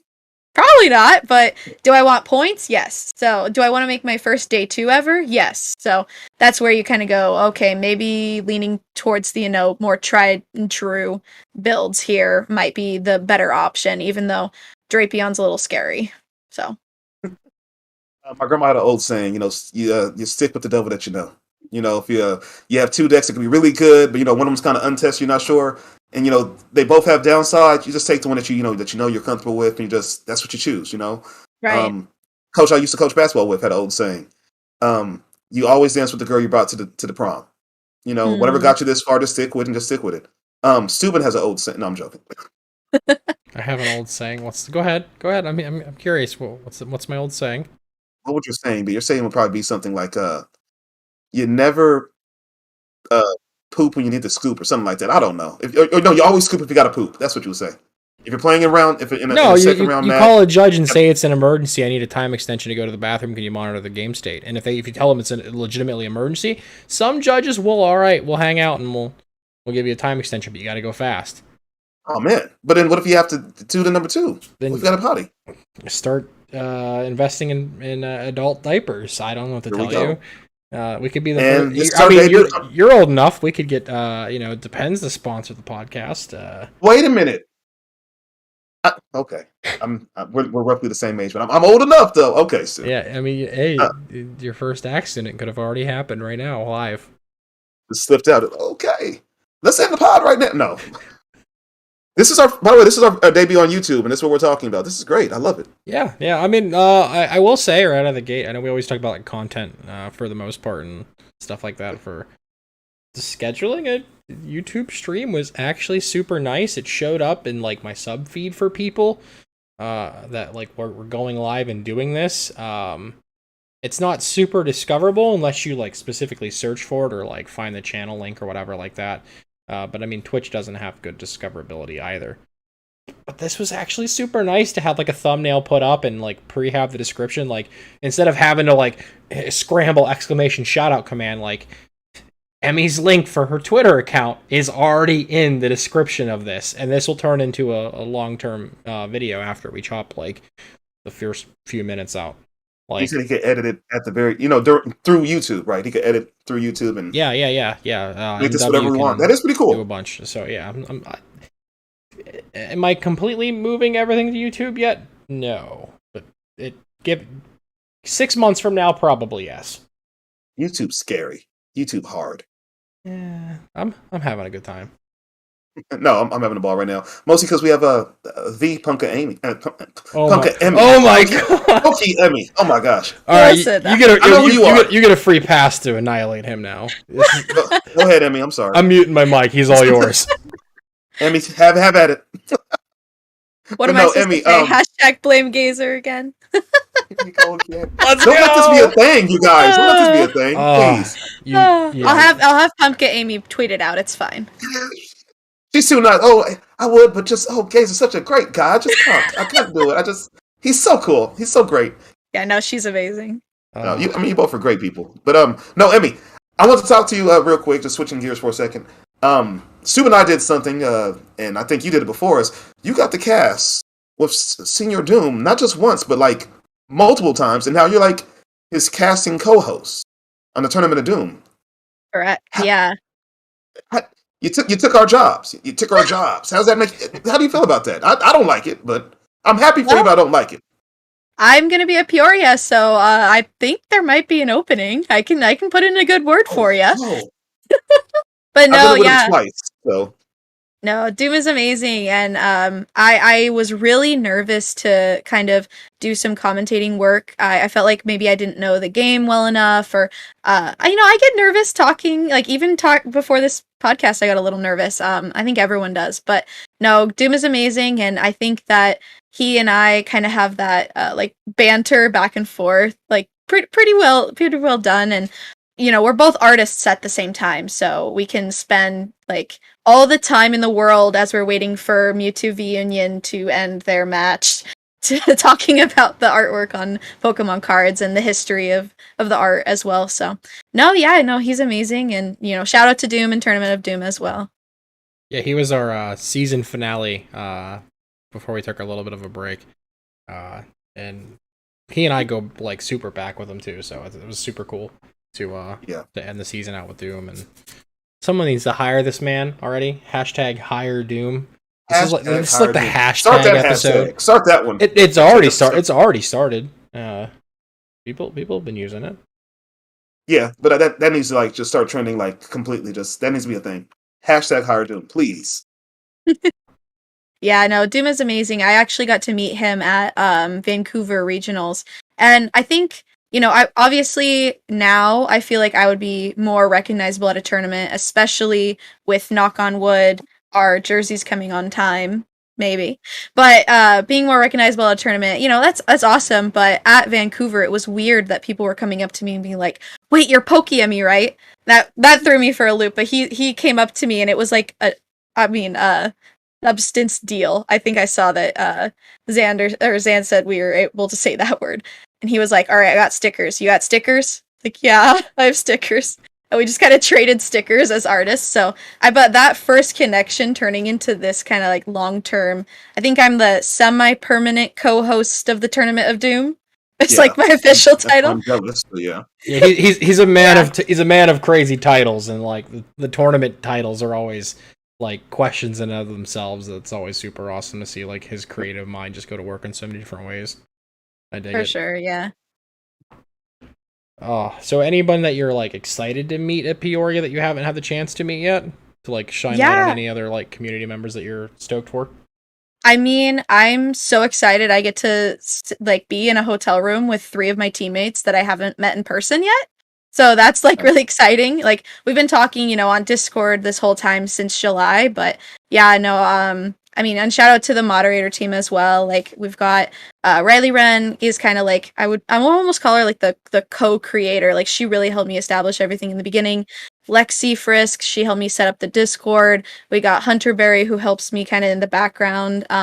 Clarissa helps me, just kind of keep everything running. She's sending the good morning text in the chat and stuff. I'm pretty sure she's probably listening as well. But yeah, no, we've got an amazing mod team as well. So I'm excited to just meet everyone in person, and that's a huge part of the tournaments as well, is being able to hang out with your friends. Doesn't matter if you have like the worst tournament in the world, as long as you got your buddies there with you to help lift you up afterwards, right? So I'm really excited. Just make sure you get your promo and your playmat too. For sure. I would be really salty if I didn't get that beautiful Giratina mat. So I feel for everyone. That was Prime Time's his advice: show up early, get to the venue early. Most of the time they're open on. Oh no, they're always open on Fridays, right? Mm-hmm. The Friday before there's side events going on. He said just get there early. He said just get there, get your stuff, get your swag, get your cool things, and that way you have it. For sure, yeah. Yeah, that Giratina mat is too. It's too pretty. I've got mine's literally been like my keyboard mat. Is that evil to say that like? What are you doing? My like 40-pound keyboard just sits on this thing. Like, hang on. I mean, my Dialga one is my kind of keyboard mat, but that's part of the reason is I have too many playmats now. Like I bought 2, like to be like, I'm gonna start playing. I know it's something to complain about, but it's awesome, like to see all these cool designs. But like, where do I put them all? No, I think this is the best one they've given. I've seen in a hot minute. Like, I've got some as early as like 2014 and stuff like that are cool. Nah, I got rid of a lot of them over the years. It's just because some of them are just generic pack art, but this one just pops. The colors. That's nice. It's awesome. I am playing on the promo Eevee mat that came in the Eevee box from Pokemon Go. So I'm not privileged in that aspect. So you guys got me there. I'm slightly jealous. Gazer, if you'd like, I could sell you a Dialga mat for the low price of, I don't know. What were you trying to scam me with those build-up battles before? I have some build-up battles here from Astral Radiance. And if you want, I could send you a couple of these, and you send me the mat, and we'll call it even. Yeah, I mean, I don't want your bulk, though. Like, I want, like, money. Not your bulk. No one buys bulk anymore. Bulk's dead. Who are you telling? I don't know what to do all this bulk. What do I do with it? Just... start building a new house. Or add on to your house. Put an existing room. The 3 little pigs? the big bad wolf's coming to blow down all your bulk. Ooh, it blows all your bulk away. You hear like the sound like of a riffle shuffle in the background as it happens. Oh my god. No, I actually had a box from our good friend Furion. You know Furion. One of the best breakers on Twitch. He sent me a box of just stuff. I bought like maybe 4 breaks from him, and he said he had to ship them out, so he finally sent me a box, and he sent a Marnie play mat and 2 more Eevee play mats. He sent all the dice I could use ever and sleeves, and he sent my breaks. A few codes were in there, and then he sent me a booster box of Lost Origins, man. Dang, Fury, where's my package? I've been putting your link with my promo code in every single YouTube video for like, I don't know, a year now. Calling you out. Hurry on, when we get you on this podcast, man, we're going to tell you to go back and listen to the end of this one. And it's like, hey, you got called out. We should just ask them to like, make a Gust of Wind code for everybody too, just to see if it gets that'd used. Be dope. Wait, just to see if it gets used. Yeah, I mean, because like our codes get used. Yeah, they do. They do. So, So, Emmy, if you ever need codes, head over to freelancepokemon.com and use code word GazerBeam. Code word Gazer will get you 20% off. 10%? What is it? 10? 10. 20? 10. 10%. And they're already the cheapest. I think like the Lost Origin codes are like 33 cents. Yeah. It's Oh, ridiculous. that's awesome. Compared Furry compared Plus is to ridiculous. some other scammy conglomerates that exist out there. Yeah. But no, yeah, so I have a couple extra playmats, but it's just the ones from the sealed products, like the Marnie playmat. I have 2 more EV playmats. I need to get some nice swag like you guys. So I might have you guys beat accessibility of tournaments or, cards and stuff like that in my local shops, but you guys got me on the playmat swag. So I have a lot of champion ones from League Cups though too. thanks for rubbing it in, Stupid. Appreciate it. Mm-hmm. I'm excited if they come back next year because I haven't played in the community when those were around. So I'm excited to. I'm looking forward to it too. I was asking. I felt like a not newborn, but like a wide-eyed kid asking questions Friday night at the team challenge. I'm like, so when Cubs come back, what happens? So what's that mean? How many points is it worth? Oh, cool. Do I have to pay? I'll just asking all the questions and just. Yeah, so it's gonna be a good time for you and me. I mean, we finally get to. Me and my students just like I've been there and done that. I'm getting too old for this. I mean, I might actually be getting too old for this with all the just ridiculous drama every week now. Hey, save it for like a future episode. We'll talk about it. We'll touch it. Yeah, next week with insert. Hey, Zubin. You've already dropped the ball. No, I didn't. I didn't. You did. You asked me if I knew that person at the beginning of the episode. Great, good job. Now you really MWDC edit this part out. We're live, so doesn't matter. Oh, no one's listening, right? Anybody in the chat? There's people. You're. We've dug your grave, Gazer. All right, so we've covered decks. We've covered the team, Peoria, the online event. I think it's time for some stonks. So what's this? Well, you want to explain the stonks? Go ahead. I explained the 6-part turn. You go ahead and explain stonks. All right, so I'm a fair man. Go ahead. Stonks is basically a little kit and caboodle of whether a card is going to go up and down in playability or in financial value. Gazer usually talks about playability. He's usually wrong and says something like Eternatus VMAX or whatever. But I talk about the financial side of cards. Gazer, what do you have for us this week? You remember when I said the Duraludon was coming back? Remember that? Yeah. Was I wrong? Didn't the Duraludon win? Win what? What did it win? It won something. I wasn't wrong though, right? What did it win? It won something. Okay, cool. It won Pizza Party 420 on Limitless. You got me. No, it did well. I forget what was it. It did well somewhere. It did really well. It came back. I'm not wrong all the time, and I'm not wrong on this one either. Listen, here's my songs for this week. I have 2 of them. Okay, Emmy mentioned it earlier. Well, she mentioned both of these earlier actually, so she kind of beat me to it. But I think Orangaroo is going to see more play based off just the fact that Kyurem is on the way up. I think Orangaroo comes in. It also can see play. Hear me out. It's happened before. I've seen it this weekend. It could also see more play in Lost Zone decks. Yeah, I think it's already there. It's already there. Yeah. We've seen. I think it's going to it's in some. I see it sprinkled out in a few. I think it's going to become like almost a staple in Lost Zone. Well, in Kyurem decks, of course, but in Lost Zone decks, it'll become almost a staple. Almost maybe about 80% of them will start playing Orangaroo because I have something I don't want. I'll put it here, and then I'll use my flowers, and I look through and I select my flowers, and I don't want this, and it goes away, and it's gone forever. And I didn't need this Battle VIP pass turn 5, so it's gone. So I think Orangaroo just helps out with that a lot. So the Guru will see more play, I think. Which art? If you had to pick an art, which art would you pick? I had a buddy asking if I wanted his Golden Guru, because I like that one. And he wants my Guru that's like at a hookah lounge chilling, the one that's chilling in the spa. The trainer gallery, yeah. Yeah, it's at the hookah lounge in the spa, and it's just like, hey, he's like, he has some good hookah. He wanted that one, because I have that one. And I told him I'd think about it, but I think I like the gold one a little bit better. I don't know. What about you? I think the gold one has more value than the other for sure. You think so? I would play the shiny from Hidden Fates, though. Shiny's an option, too. I don't mind the shiny. Shining Fates or whatever. Yeah. I thought about the shiny one, too. There's 2 shiny gurus. There's one from Shining Fates and one from way back in the Sun and Moon era. Yeah, well, that's not legal for standard. No, but it's shiny and pretty too. No. But no, I think I like the gold one better. But my second card for Stonks, and Emmy mentioned this as well, I think Big Parasol will see play now.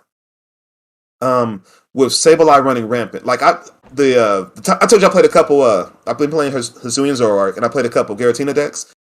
My loss or my tie, whatever it was, came from just Sableye just raining down on my little Muse and my Gengars, and just I have to move damage around so he can't just take out 2 Gengars in one turn. You know what I mean? So I'm using Damage Pump to move damage so he just can't knock out 5 Pokemon in one turn, take a 6-price turn. So with Sableye running rampant and with Giratina just one-shotting stuff with his V-Star for no apparent reason, just like, hey, you're gone. I think Parasol sees more play, even though it can be a lost vacuumed away. The vacuum can suck it up and it's gone. I still feel like Parasol's at least maybe a one of. Or, hear me out, there's an energy card that does the same effect as Parasol, at least just for that one Pokemon. Maybe Wash Energy comes into play with Kyurem and Palkia as a 1 or 2 of maybe. Yeah, I see both of those. I have Wash Energy in the Kyurem deck, and I've got Parasol and a few other things. I agree. I think that Wash Energy in Palkia or in Kyurem right now, especially Palkia Kyurem, would be great. Maybe a one-off, maybe 2 if you're really nervous about the Giratina matchup. But yeah, Big Parasol, it just makes me... I mean, yeah, I guess you could see Fan of Waves taking away that Wash Energy, but I don't know what's playing that right now. But yeah, being able to just Lost Vacuum in a way, like... My early on Drapion tech was throwing in 1 Hero's Medal into Mew VMAX. I thought it was so big brain, and got Lost Vacuumed away, and then Drapion. I was like, oh well, that doesn't help. That's rough. So it's possible, and especially in Giratina that is running that Lost Zone engine, it's probably gonna have 1 or 2 Lost Vacuums. So something to watch out for, but I could definitely see both of those being played more often. Yeah, I mean, there's been instances like with me playing Giratina at the shop, like I vacuumed away my own air balloon after retreating just to get to 7 cards to start playing. I've seen that. I've seen you do that, so, and it's so cool to do. It's so cool. It'll help you get there. So yeah, I mean, the Wash Energy is definitely safer than the Parasol for sure right now. It is, but Wash is just on that one Pokemon, right? Mm-hmm. Parasol, you just pull out the umbrella. But it has to be in the active, though. It has to be in the active. Yeah, it has to be active. Yeah, you put on the Parasol and just hold the umbrella, and nothing can touch anyone. It's beautiful. Yeah, until it gets vacuumed away. All right, Emmy, what do you have for us for Stonks? Well, I'm like, I wonder if I can grab it. Like, my card that kind of got me back into it. I pulled this beautiful card. Okay, that's a big stonk. Okay, all right. Yeah, so... At the pre-release, Evolving Skies pre-release, which I don't think we were allowed to call it pre-release, it was like a preview tournament where you played the build and battles. They were unofficial. They were unofficial, but I was nervous. I went to this LGS that I didn't really know anybody, and I pulled this card, and I had no idea, and everyone was like, "Get her a sleeve right now!" You're like, okay. Yeah, but then I bought another one, and I went home. And that guy was chilling in the other one. Okay. So, it's like, this was like, I feel like a sign. Like, there's all these random signs that I feel like I've had playing the game. And that was something that was like, alright, now I've got to play Single Striker Shifu Umbreon. And obviously, they're like, something that's really near and dear to me, like, as the beginning of me getting back into the game as well, so. Yeah, so for those that are listening on Anchor and Spotify and Google and Apple, Emmy's referring to the VMAX alternate art Umbreon from Evolving Skies. Right now, the cheapest listing on TCGplayer is $400 US even. It ain't cheap. I regret not buying one at 180 when I was like, that's too much for a card. Yeah, I remember when I pulled it, I looked at eBay and it was like, pre-release prices are nuts, but it had sold for like $700. And I was like, oh, do I sell it? And, I'm glad I didn't, though, because I feel like it's just going to keep going back up. Hold on to it. It'll get to that $700 in another year. Yeah, I mean, they've even reprinted Evolving Skies. Booster boxes had another wave.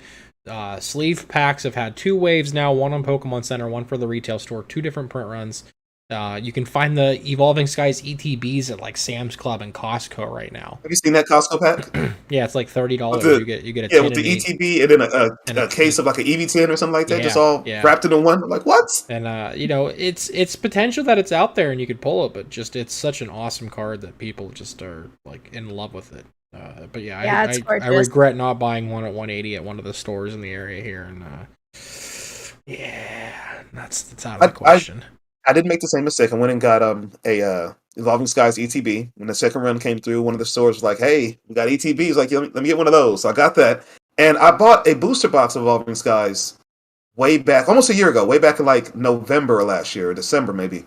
And I was gonna open up on stream, and then eventually I didn't get around to it. But I was like, hey, it's still sitting here. It's been a couple months. It's like March. I said I should open it, and then Stupid, I think you're like, "No, don't." I'm like, "Really?" He said, "Don't." And a few other people said don't, so I held on to it. And then next thing you know, it went out of print, and then they had a reprint, but it's still booster boxes of Evolving Skies is I need to hold on to that. I'm never gonna open it now. I think they're still about 150. They were up to 180, 190. They went back to 150. They're just gonna go back up once they're done printing. Like when the nail is finally in the coffin, it'll blow up. So yeah, for my stonks, I have Sableye. Regular old holo rare Sableye from Lost Origin. They're $3 a piece. It's the same price as a Goodra V-Star. It is, because Wancho just bought a Goodra V-Star on the way out, and it was like $3. Like $3. If I asked you a question, if I asked you guys this question, this card here, I'm not going to say which name of the card is. It has 104 listings. This next card has 271 listings. The next card has 71 listings. Which card do you think is Sableye? 70, 100, or 270?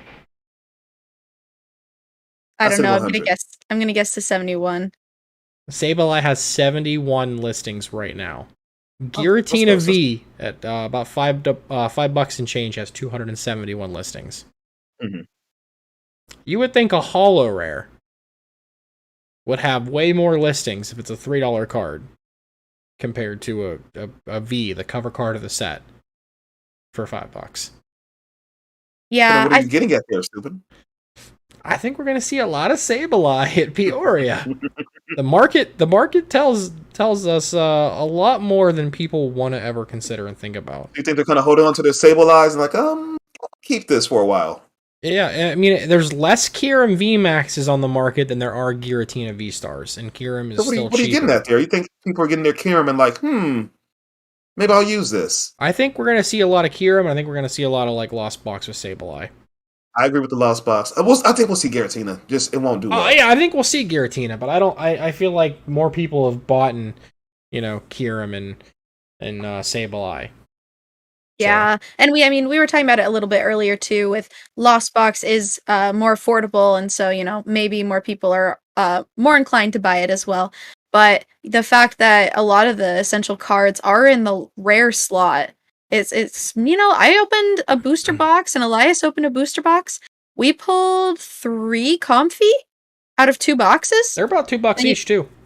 Yeah, it's like we couldn't even get a play set, and I think 2 of them were like reverse holos, which. I don't know. I personally hate the reverse holos of the psychic types with the creepy eye. I'll take it if I have to. Right, like, and I have to, right? Because I only pulled 3. But yeah, no, it is interesting to see these kind of more essential cards stuck in the rare slot.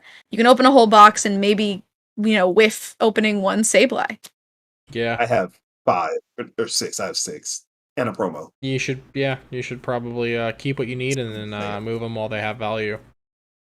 I'm just saying. I don't like the thing with like V's and V-Stars and V-Maxes and alternate arts is like they'll have longer long-term value than a non-holo rare or a holographic rare. Like these prices on these cards are strictly dictated by the competitive scene, not by the collectors whatsoever. I mean, like Scoop Up Net, they're $4 or $5 a piece now. Scoop Up Net, the gold ones are pushing $50. Right. I'm rocking a heavily played play set of gold ones because I bridged them now for the longest time. And I was like, man, I should have never played with these, and I should have just You sold probably them. still sell them for. I could probably still get $20. I could probably still get 30 or 40 if I'm lucky. That's even better. There you go. I mean, like we talked about full art bosses orders with Giovanni on it. They're $50 freaking a piece right now. Battle Pass pushed up to $4 Oh my a gosh. piece this weekend. I saw that. I was like, that's ridiculous. How? Why? Yeah, I mean, I think Fusion Strike is actually like super slept on the collector community. Look at the Espeon finally broke $125. I think Espeon VMAX alt art is pushing 130, 140 now. It's going to finally climb up there because no one's cracking Fusion Strike. You can get boxes of it for like $95 usually.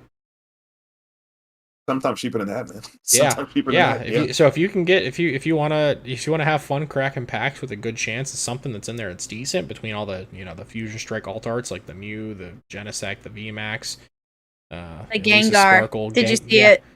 Yeah, skyrocketed. Yeah, Gengar is also blown up too. But yeah, you can still get a box of that set for like super nothing. So if you want to crack packs, have fun. I have so much stuff to open up for my Lost Origins. I got them all on good deals, good prices, but I probably went a little too hard on the. I have 2 ETBs I haven't opened up. The like 5 or 6 building battle, and I have one that had the little mini boosters, the 6-pack boosters. Okay. But it was all so cheap. But I'm gonna open it one day and then sell the stuff I need to now. So like there's a guy here locally after a full art Thornton, and I have one. I said, well, if I get another one, I'll sell it to you. So I hit one of those, and then the Comfeys. And promo Comfey is ridiculous right now.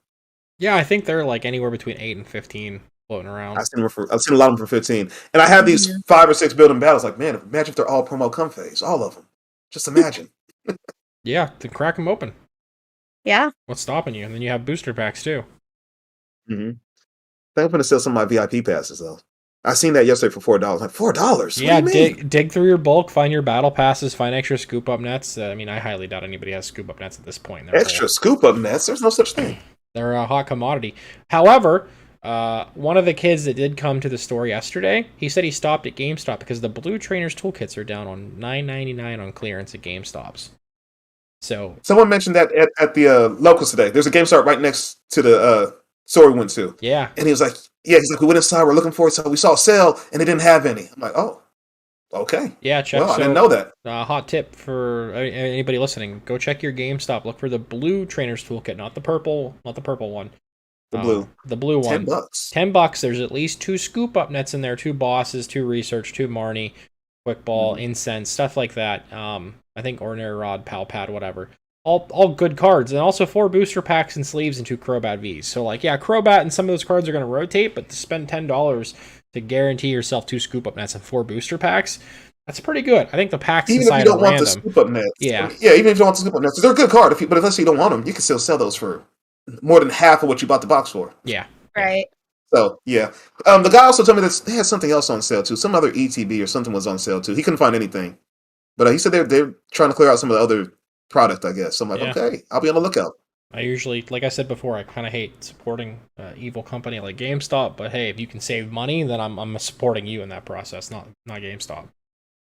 I bought a Dragon Ball Z shirt from the GameStop next door yesterday for like $3. There you go. It was it had Frieza on there. Frieza doing like his little death ball. I'm like, $3, I'll take it.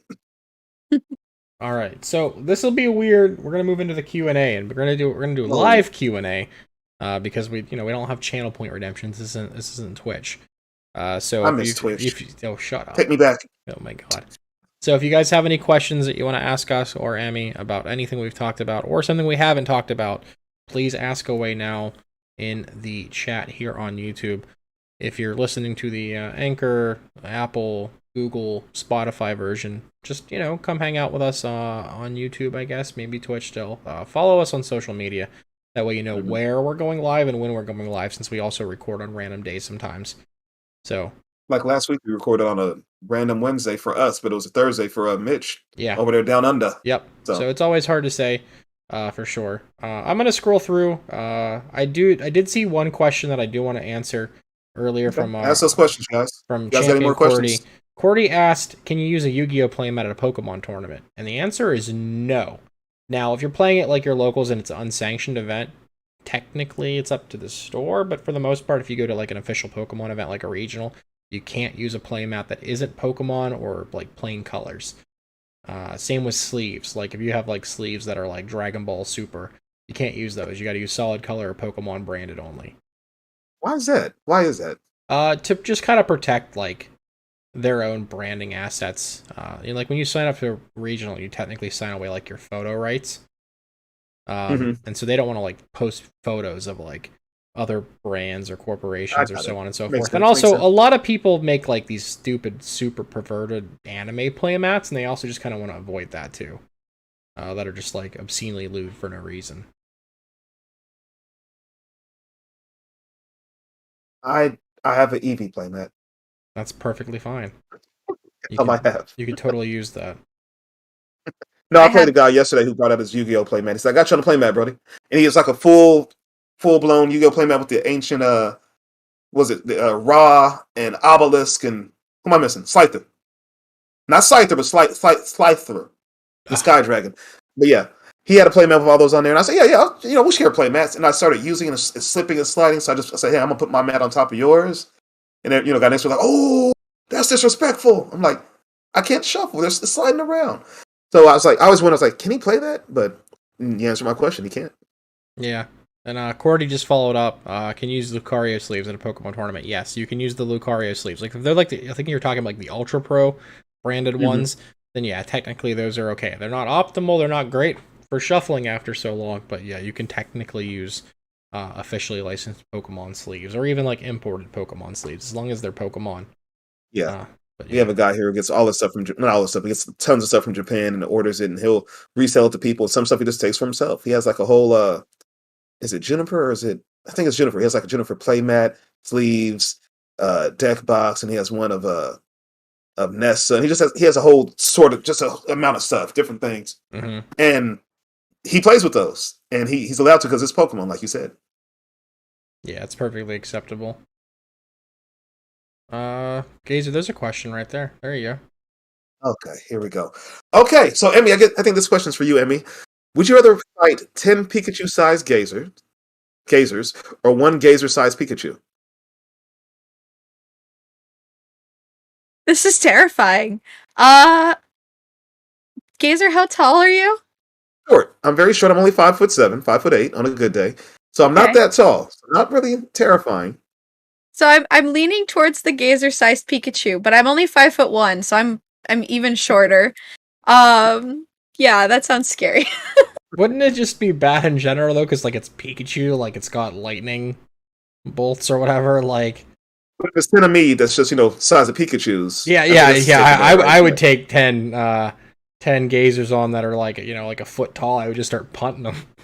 Yeah, I would do the same. I'll kick the hell out of myself. I'd find the nearest dumpster and just start throwing them into the dumpster. Yeah, I would grab myself and just start tossing myself around and just kick the hell out of myself and then just slapping myself around. I would. You're getting a little too aggressive there, man. Oh my god. Sometimes I don't like myself. Okay. Oh dear. Oh lord. It's that kind of pod, Emmy. Well, you listen all the time, Emmy. You know what kind of pod this is. I know. Oh, I don't see any other questions. So again, this is a weird point for us since normally like we get stupid questions anyways from like Paspintoot and stuff. So at least here he can't find us on YouTube or safe from Pasp. I'll send a link later on so you can find us. I'll send a link. Oh, here we go. Question from Curly TCG. I actually met Curly yesterday. Didn't really meet him. I seen him at the tournament. He wasn't interested in me though. Do you know he was so happy and hyped up to see? Wancho, of course. Yeah. He's like, oh man, when you show up the locals and what your hero, Primetime Wizard is here. Oh, he's here. Oh my god. Took a picture with him. They put it on Twitter and everything. And I'm like, bruh, I was kind of there too. I mean, I have more followers than him on Twitch, so I'm kind of here. But Curly didn't care. He wanted Wancho. But Curly has asked a question. Guy I met yesterday. What's up, Curly? For a new player coming into the competitive scene, what tips do you recommend to improve? How can he get better? I can start. Learn to shuffle. That I think is the biggest thing that I struggle with still. Is shuffle, and get comfortable doing it. Don't be afraid to ever call a judge. And if your opponent gets mad at you for calling a judge, they probably are not a good opponent. So yeah, your opponent should not be frustrated with you for calling a judge. It's there. I don't think. I mean, rule sharking exists, but like, please don't be afraid to call a judge, especially as a newer player. I lost a round because I just trusted my opponent at NAIC, and then that same question came up because I 7 Palkia in a row. That same question came up a couple rounds later, and I went, "Oh, okay, so that's actually different. So I shouldn't have done that." So, and yeah, just practice with IRL cards as much as you can. PTCGO gives you, all these hints and lights up, tells you what to do sometimes. Practice with in real life cards as much as you can, and don't be afraid to kind of look at the time and kind of scoop up your cards and go to game 2 or game 3. Yeah, just like my opponent got salty with me last week at Baltimore because I called a judge because half of his cards were double sleeved. Like, I see bad intent in that situation, especially like after them like kind of struggling to find the out that they needed, and then all of a sudden having said out, I felt a little off put by that. In the past, I've told people, hey, you can't have your deck north, your deck crooked at the corner. You got to turn it north and south. The judges will see that, and But now I think I'm gonna be a little bit more ruthless because like some people just like they don't listen and they just keep doing it anyways. And I always see like opponents like when they cut your deck, sometimes they like kind of like look a little bit and they're like, just we're getting. I think Pokemon, and like not to diverge from the question, but I think the game is getting a little too big. And we're gonna go down the same routes that like Yu-Gi-Oh and Dragon Ball and Magic have had in the past, where the community ends up just like unwinding at the seams, and like we really learn how many toxic people there truly are. Pokemon has always seemed innocent and quiet and naive for the most part in the past 8 years of playing it, but this year has been absolutely insane. At the same time, the growth is great for the game, which is good. Yes. But at the same time... But I don't think TPCI is handling it correctly. Yeah, and we talked about that last week. Yeah. I think the growth is great, and that's good to see. But then, at the same time, you'll see more personalities, more people who are, not such great sports or who are such great people playing the game. And that's expected, right? As the game gets bigger, it's bound to happen. We can't stop it, can we? We want it to grow, but to have this growth, we almost gotta take the bad with the good, right? Yeah, I feel like it should be going without saying. Just be nice, ask your opponent, where are you from? Like, did you have to travel a long time to be here? And maybe it's awkward, like you sit down, you're shuffling up, you don't really know what to say, but that everyone's feeling that. And, at the same time, like if you have an opponent that doesn't speak the same language, just be extra nice and try your best to communicate. I had that happen at NAIC. That's going to happen at ICs, that's why they have translators sometimes there. Yeah, I don't know. It's tough because we want the game to grow, but like we've kind of talked about, a constant state of what's the next drama that's going to happen is very exhausting, and it's also very tough for new players because what are they seeing right now is they're just seeing a sea of drama, so. Yeah, I promise we're not all like that. I've met so many more good people than I've seen the bad eggs just on the internet. I've only had one bad egg in person, and I've been playing this for at least 8 years, somewhat serious, into like casual serious territory, compared to where I played Yu-Gi-Oh for 9 years straight with a National Invite every year, where it was just toxic from day one on. And I just couldn't take it anymore. Hey, what? I don't want to see Pokemon.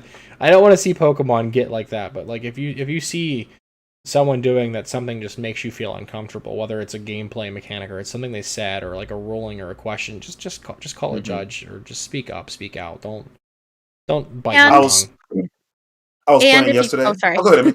I was just gonna say really quick, and if you say something to a judge and you feel like that's still not correct, appeal it. Like there's a reason why there's head judges assisted to the head judges, assisted to the regional manager. But like there's a reason why there's a hierarchy. Channel your inner Karen and speak to the manager. Like spike your hair up and dye it half blonde and embrace it. Like just don't be afraid to call for help. I was playing locally. Well, I was in a team challenge Friday, and a guy I play with every week. And he and I we joke around and we laugh and everything like that. We're playing, and a couple nights before he called me out on my shuffling, because when I shuffle, I pile. First I pile, then I mass shuffle, and then I do a riffle. And on my riffle, I flip the ends kind of towards me. And he's like, he said, do that again. And he called over the judge and he said, okay, see if you notice what I'm seeing. And this guy's a judge too. He's like, when he's riffling, he can kind of see the bottom of his cards. It's okay, thank you for that. So I wasn't aware of that. Thank you. I said, I'm not trying to. When I look at them, I'm trying to make sure, they're falling into place the right way. Mm-hmm. So he gave me that info. I'm like, cool. Come to Friday night, we're playing, and it's for a team challenge, and I'm taking my turn. I'm like, okay, do I want a Marty or research? I'm debating what to do. He calls over the judge. Can I get a clock for slow pay? So now the judge is clocking me. I'm like, wow, really? He said, well, this is kind of more important. It's kind of serious. I'm like, okay, I see how it is. And I kind of took it personal at first, but at the same time, I was like, you know what? It is kind of more serious, atmosphere. I can't get personal about it. So I just played my game, and the judge said, okay, I clocked him at this much time, for turn, this much time for action. He's playing at a reasonable pace. He's fine. I'm like, okay, so I get it. But then this weekend, I had to call the judge over because a guy tried to take back a play he made. He thought he had a knockout on a Crobat with a Sable Eye. He missed about 20 damage, went to take it back. And I said if it was like a regular kind of thing, yeah, but I said, we're playing for, 3 cases. I said, I can't, I can't let you take it back. And then another time, someone tried to use Mirage Gate. And they didn't have 7. They said, no, I have 7. I counted 7 for, you don't have 7, bro. He said, oh, the water energy in the discard pile. I must have discarded it instead. I said, no, that was from your Greninja. And we were trying to figure it out. He forgot he meant to attach retreat and then use flower selecting again. And it just, I had to call over the judge. And I felt like, I don't want to say a bad guy, but I'm like, I want to get this right. There's a lot on the line. So I can only imagine in a regional sense, you have to do things like that. So you guys have, done that before that I haven't. And my advice for you, Curly, is like I said, don't be afraid to, ask what's right, what's wrong, what's going on. Try to figure out what's happening. Second thing you can try to do to try to really improve at the game is just play more. It's more as much as you can play locally or just play. Get used to interactions, get used to, shuffling like Emmy said, and just getting the experience playing, stuff like that. Find something you're comfortable with, stick with it for a while, and then move on to other things from there. Emmy, I'm like you. I was comfortable with single strike for like 2 months, and I was a single strike king around here. And then, Temple Sinnoh came out, and I gave up on it. So find something you're comfortable with, Curly, and just stick with that for a while. For sure. All super solid. All right, let's move on to the next question. This one's from our boy Dadazard. Oh, what is your most precious, may or may not be expensive card you own IRL? My precious. Well, we already know Emmy's answer. It's the VMAX Umbreon. Is that your answer, Emmy? I know you love it, but is that your most precious? Like, oh my gosh, I hold on to it forever. Yeah, I was like, I guess, can I have like a 2-part? Yeah, go ahead. Like, I've got the Umbreon because that got me back into the game. But what also got me back into the game originally, why I looked up Pokemon again, like, do people still play this game, is at the beginning of quarantine, me and my little sister, who, we collected cards together as kids, we went back through our old collection, and I forget which Raichu it is. I wish I had my binder within, like, an arm's reach, but we were looking up the card, and it was worth something stupid, like $200. We were like, why is this thing worth this much? And we were looking it up, and obviously ours is well loved. It's well worn, but going back through that and like looking up, do people still play the game?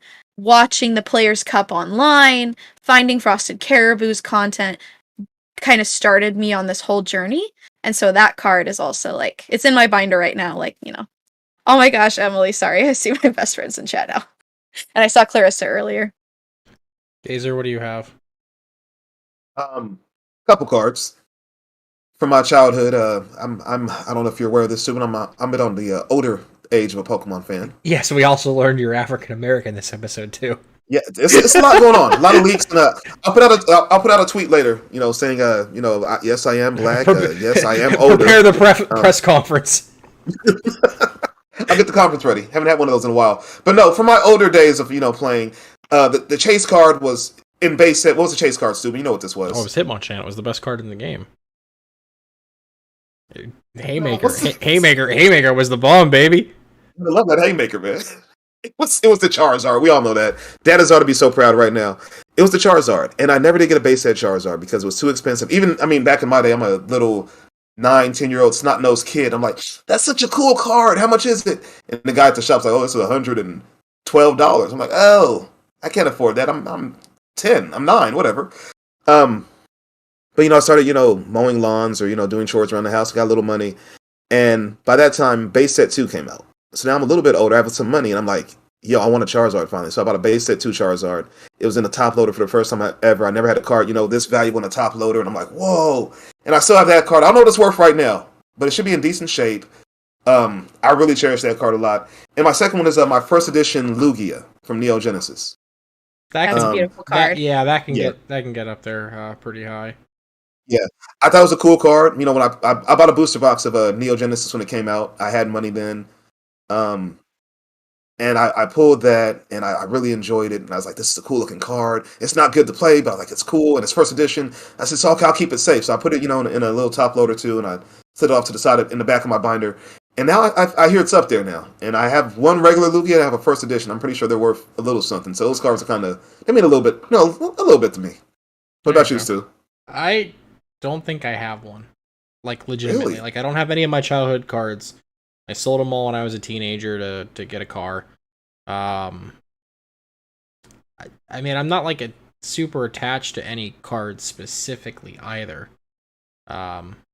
I know it sounds rough to say, but like, I never grew up well off. So like, if I had to get a new deck or whatever, I would always have to trade away, and just never got attached to anything. I really don't collect. I mean, like, I have all the Ampharos cards. I guess you could say collectively, like, the Ampharos stuff is important to me, but like, worst case scenario, if I was in a pickle, I would sell it. I have like, I could. I mean, I have my childhood copy of Red still that doesn't have its stickers on it and stuff like that, and the original save file and all that. So I mean, like, I guess it's kind of in the same vein, but yeah, not for the most part. I don't have like a card specifically. I'm surprised it's not Mega Ampharos. I mean, you had the whole deck. One of your first YouTube videos about Pokemon was about that. We don't talk about those days. Oh, okay, sorry. I don't know how those videos have thousands of views. I really don't. I have no idea. People like old Pokemon YouTube was like a whole different ball game compared to what it is now, where you've got, like, as Mitch talked about last week, where you've got everybody uploading the same 3 decks over and over and over again.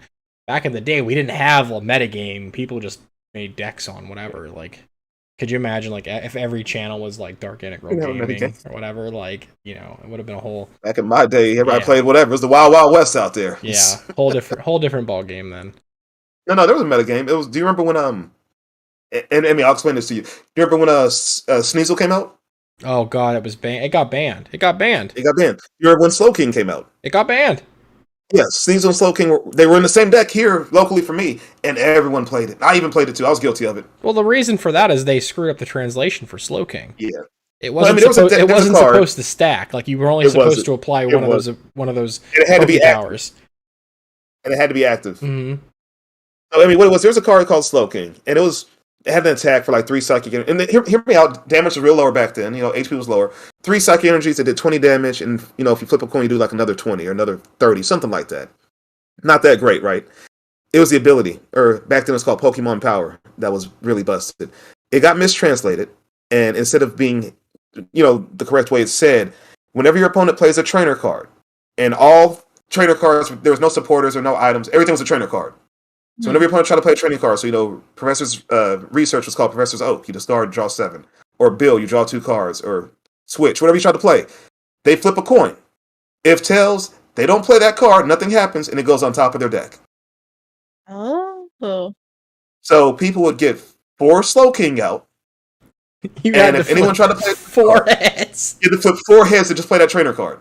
That's awful. Mm-hmm. It was bad. It was. I remember playing it at there's a store called Walden Books. If anyone's ever heard of Walden Books, there's also Zany, Brainy, and Books a Million. I used to play at when I was a kid. I've heard about those. What else 2 places I heard of? Yes. Yeah, and I built those decks, and I made no friends those weeks until they banned those cards. And then there's a card that went with it called Sneasel. And for 2 Dark Pokemon just came out this set, Neo Genesis. And for 2 Dark Energies, which can only be attached to Dark Pokemon, and if they're attached to it, they do 10 extra damage for each energy. So for 2 Dark Energies, which is extra 20 damage, you flip a coin for every Pokemon in play. And for each hedge, you do, was it 20 damage still? Yeah, 20x, yeah.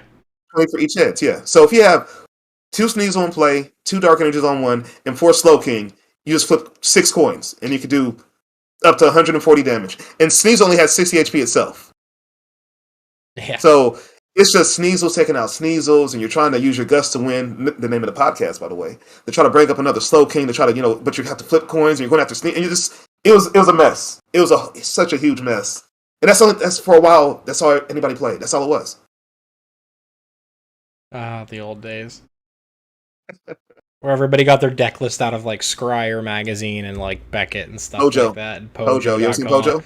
Oh, I was a moderator. I was a moderator on Pojo's forums for the trade section for the Yu-Gi-Oh. Were you? Yeah, I was a moderator for the Yu-Gi-Oh section? For the Yu-Gi-Oh trades. Yeah, for trade cards by mail. And a different username, which I will never reiterate. But yeah, I was a moderator on Pojo. My grandma could kill me because I kept using her P.O. box because I was afraid to have stuff sent to my house. She said, "Stupid, there's another package here." Oh, she's never called me that before. I don't want to dox your name, bro. I mean, my name is Steven. It's not like... He said it. He just did it. That's not private. Like, it's... Next year, tell me her name is Emmy or something like that. Technically, it's not, but yes.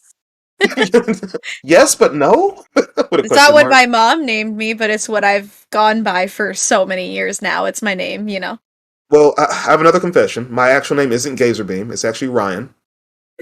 Oh, I remember all the times that you tried to tell everybody your name was Simon. Well, that started from Dream of Collectibles. Shout out to Dream of Collectibles. He started that. And I said, yeah, we'll roll with that. We'll go with it. Simon, sure, why not? And it worked for a while. But then we did the gender reveal of the baby. And, real name came out. I said, here it is. I'll leak it. But yeah, my real name isn't Gazerbeam. It's actually Ryan. Although at the shop locally, people stopped calling me Ryan. They first called me Ryan because they didn't know I stream. But now they see me stream. They see the tweets and everything like that. They see me on Facebook. And they're like, I'm Gazer everyone now. Hey, yo, Gazer? Gazer's here. Gazer, so now I'm Gazer. The more I might legally change my name to that. Is do they listen to the podcast? And some of them do. We've seen a couple of them in here. Mm-hmm. A couple do. I'm trying to get more of them to listen to it. There you go. Convert them all. 5-star reviews. All right, let's. So are we going with any more questions, or we're gonna wrap this up? I see one more that's interesting. Okay. This one's from Arcane Warrior 69, but also on Twitch they're known as King of Hearts. King of Hearts. What's up, King? I just lost it. I just had it. I just lost it. There it is. What new aspects would you like to see added to the game? That's an interesting question. New aspects, huh? Well, we're already getting the EX's return, and not capital EX's basic Pokemon. We're getting lowercase EX's, which could be basic Stage 1 or Stage 2. In addition to that, we still don't know how the terrestrializing is going to work. I'm sure when they fully reveal, like, Koraidon and Miraidon or whatever, that we'll see that stuff. But, I don't know. They said comeback mechanics were also coming. I would like to see more, like, in-between interactivity. Like Power Spray and POW like hand Yu-Gi-Oh? Extension. Not necessarily like you. I mean, hand traps. Let's get some hand traps. Let's some Ash Blossom and Effect Veiler up in here. You fool! You've activated my hand card. Just play. Yeah, I'll discard my Mr. Mime and reduce your attack by 20 damage or something stupid like that. That'd be dope. That would actually be kind of cool. Like I've got Mr. Mime's barrier ability or whatever. You have to discard it. You take 20 less damage from that attack. Like nothing game breaking, but it would be cool enough to like have some sort of interaction between turns or on your opposite turn. I think I gotta roll with that idea too. That sounds dope. We've only had a handful of cards to do that, maybe like 2 or 3, 4. Something I want to see too is it's more so just a one-off thing, but I want to see you mentioned too, Mr. Mime. I want to see a Pokemon power like that again, or a ability like that. For those who don't know, there's a Mr. Mime that came out in, was that Jungle Set, stupid? Oh, or if it took the attack damage that it would take would be higher than a certain number, it's cut off. Yes, I want to see something interesting like that. I love Miltank because I like cards like that where you have to actually tech around stuff. If you don't tech, you can get bodied and get walled. I love that kind of stuff. But I want to see something like that too, where you're like, what the Mr. Mime did, Emmy, was it only had 40 HP, and if an attack would do more than 20 damage to it, it didn't take any damage at all. So you can only 2-shot it. So it'd be 20 and then 20, and then you knock it out. Yeah, like and to see another card like that as a single prize would be kind of fun, I think. They attempted to do stuff like that with the Mr. Mime GXs. magic but evens and that's a magic two odds. prizer, 100 and 150 HP. It can get knocked out easily, and yeah, I seen it, but you're right. Yeah, it never did any But good. But yeah, it never it's did any good. similar idea, like prevent damage if it's a certain amount. So Yeah, and that could be fun too. I mean, that damage is. I mean, to scale that damage up and down is so easy. You put on a choice belt. You put on a well, not a choice belt at the time. It was a muscle band. You put on a muscle band. muscle you put band or or a what's the other one? choice band. Choice band. Yeah, you put one of Yeah. those on and this. You scale it how you want to. So that I didn't like that. But another thing I'd like to see, away for stage 2 is to just get out quicker. Just for stage 2 decks to see some type of play. Just a special type of rare candy for them. I don't know, something. I don't know. A supporter that's like rare candy from the deck. If something like that, yeah. Yeah. Draw 2 cards and go get a stage 2 from one of your basic Pokemon and put it on top. But it has to be a non-rule box or something like that. I don't know. Could be interesting. Yeah, that way stage 2s can actually, see some play. Rillaboom is a great stage 2, but no one plays it because... I mean, maybe like Colress could find its way into decks that are like, all right, cool, I need to just find one out to my evolution and a rare candy in these 5 cards. Yeah. Yeah, I think people have been talking about Colress being like actually a pretty good card, even if you're not playing the Lost Zone engine. Yeah, I've heard rumors about that too. It's going to start seeing play, especially if we don't get anything to replace Marnie in the next couple months. So right, yeah. Emmy, anything from you? Yeah, I think something that I think is interesting. I don't know how it'll affect the game. Is those tool cards that add V-Star powers that we saw kind of get leaked? Yeah, those are interesting. Yeah, I'm curious to see those and see if we get any more leaked. And I mean, it makes Mew better, but at the same time, I'm on to you guys. I know why you guys like that card so much. But yeah, Genesect use a V-Star now. Go Genesect! But in like a more serious tone, I think something I'd like the game to see overall is having mechanics that aren't just in one set. So not having, like having all the Lost Origin stuff, like Lost Zone stuff all in Lost Origin.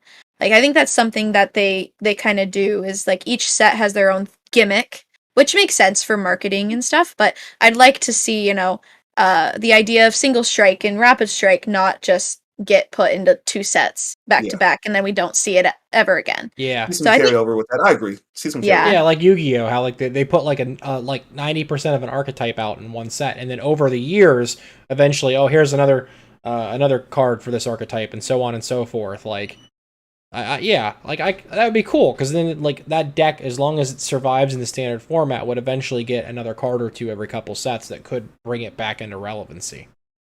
Mm-hmm. Yeah, I think that would really be healthy for the meta as well. I think, I've heard a lot of talk about how healthy our meta is right now. You could go pick so many different decks and do pretty well at an event right now.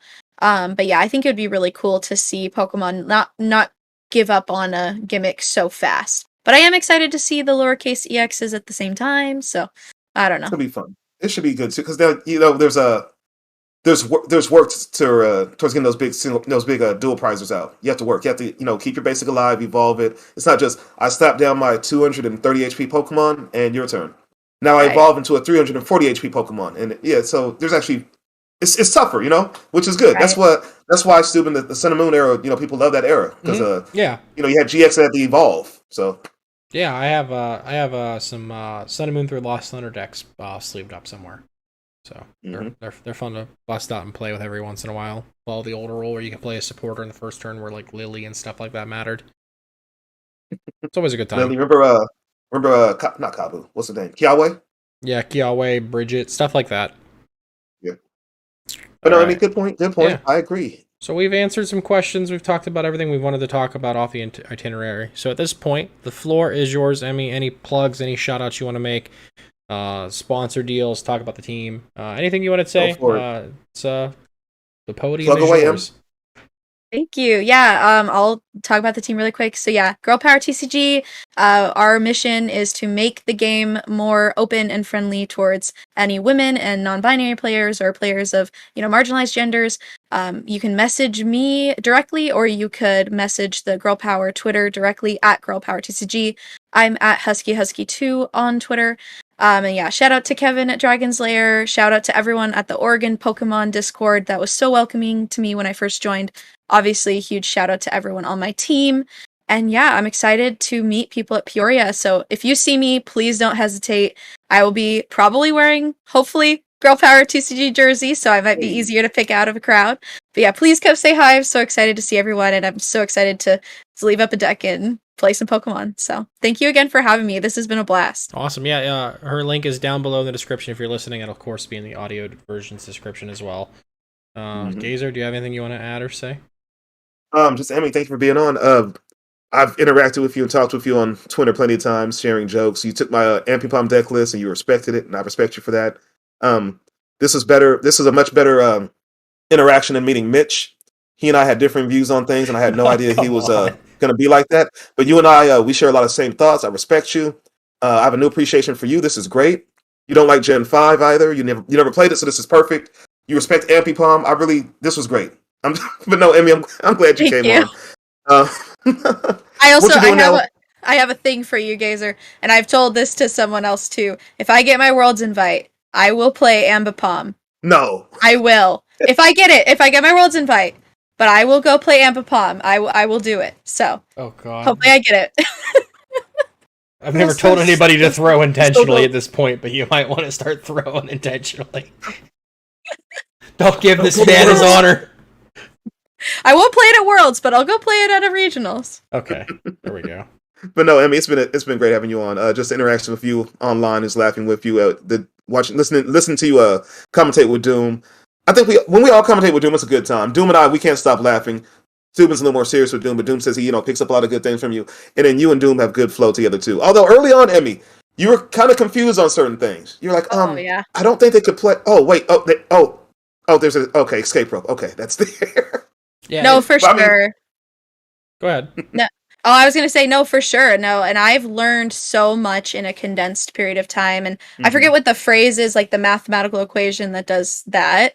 I've just skyrocketed in terms of, Pokemon knowledge and really understanding, game state and board state. Okay, but we're talking about Pokemon, not math here. Don't throw math in my Pokemon game. You know what? Well, you got to do math to know if you're doing knockout or not, right? No, I don't. I just swing and hope I kill him. Oh my goodness. But yeah, no, I've learned a lot in a short amount of time, and definitely made lots of commentating mistakes and nerves. And I know there was a kind of like more negative video made about Frosted Caribou doing kind of a similar thing when she was commentating for the first time at NAIC. And yeah, no, it's great to learn and to have the ability to make those mistakes and learn from them. But yeah, no, we'll keep doing it. Yeah, and just the fact what you did for the whole Girl Power team, helping get that started.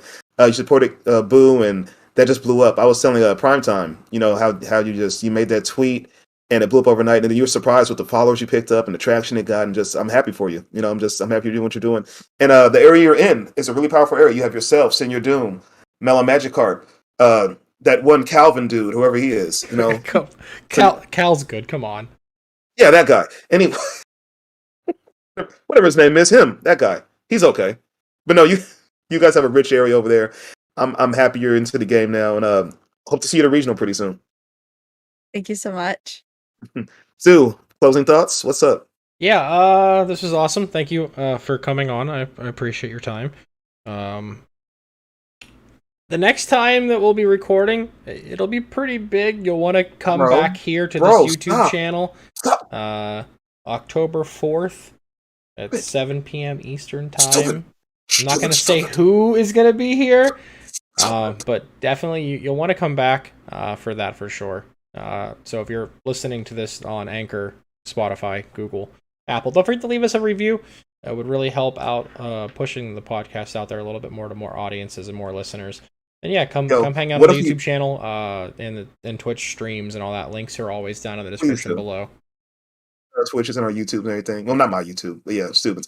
What if we mouth out the name? What if you say the name? We beep it later on and just mouth it out. See if the name has been said multiple times in this episode by the two of you. Don't give a clue like that. That's too obvious. No, it doesn't matter. We're drawing. But yeah, that's it from us. Yeah. We're the Gust of One podcast. Again, much love to everybody. Thanks for listening. All the support, even after the time off and everything being back and seeing the numbers better than they were before. It's been dope, man. You It's guys been are the so cool. bomb. So yeah, show some love and support to Girl Power as they start their competitive journeys together. And of course to Emmy and Gazer if he ever gets his butt to a regional. That'd be cool. I'll be one of them. I'm thinking San Diego, some East Coast one, and then I'm thinking Portland too. I'll There see you you in go. Portland, right, Emmy? Yeah, hometown regionals. I'm so Yep. excited. Yep. But yeah, that's it for us. We'll see you in the next episode. Thanks for listening and watching, and much love. Peace out. Later, you guys.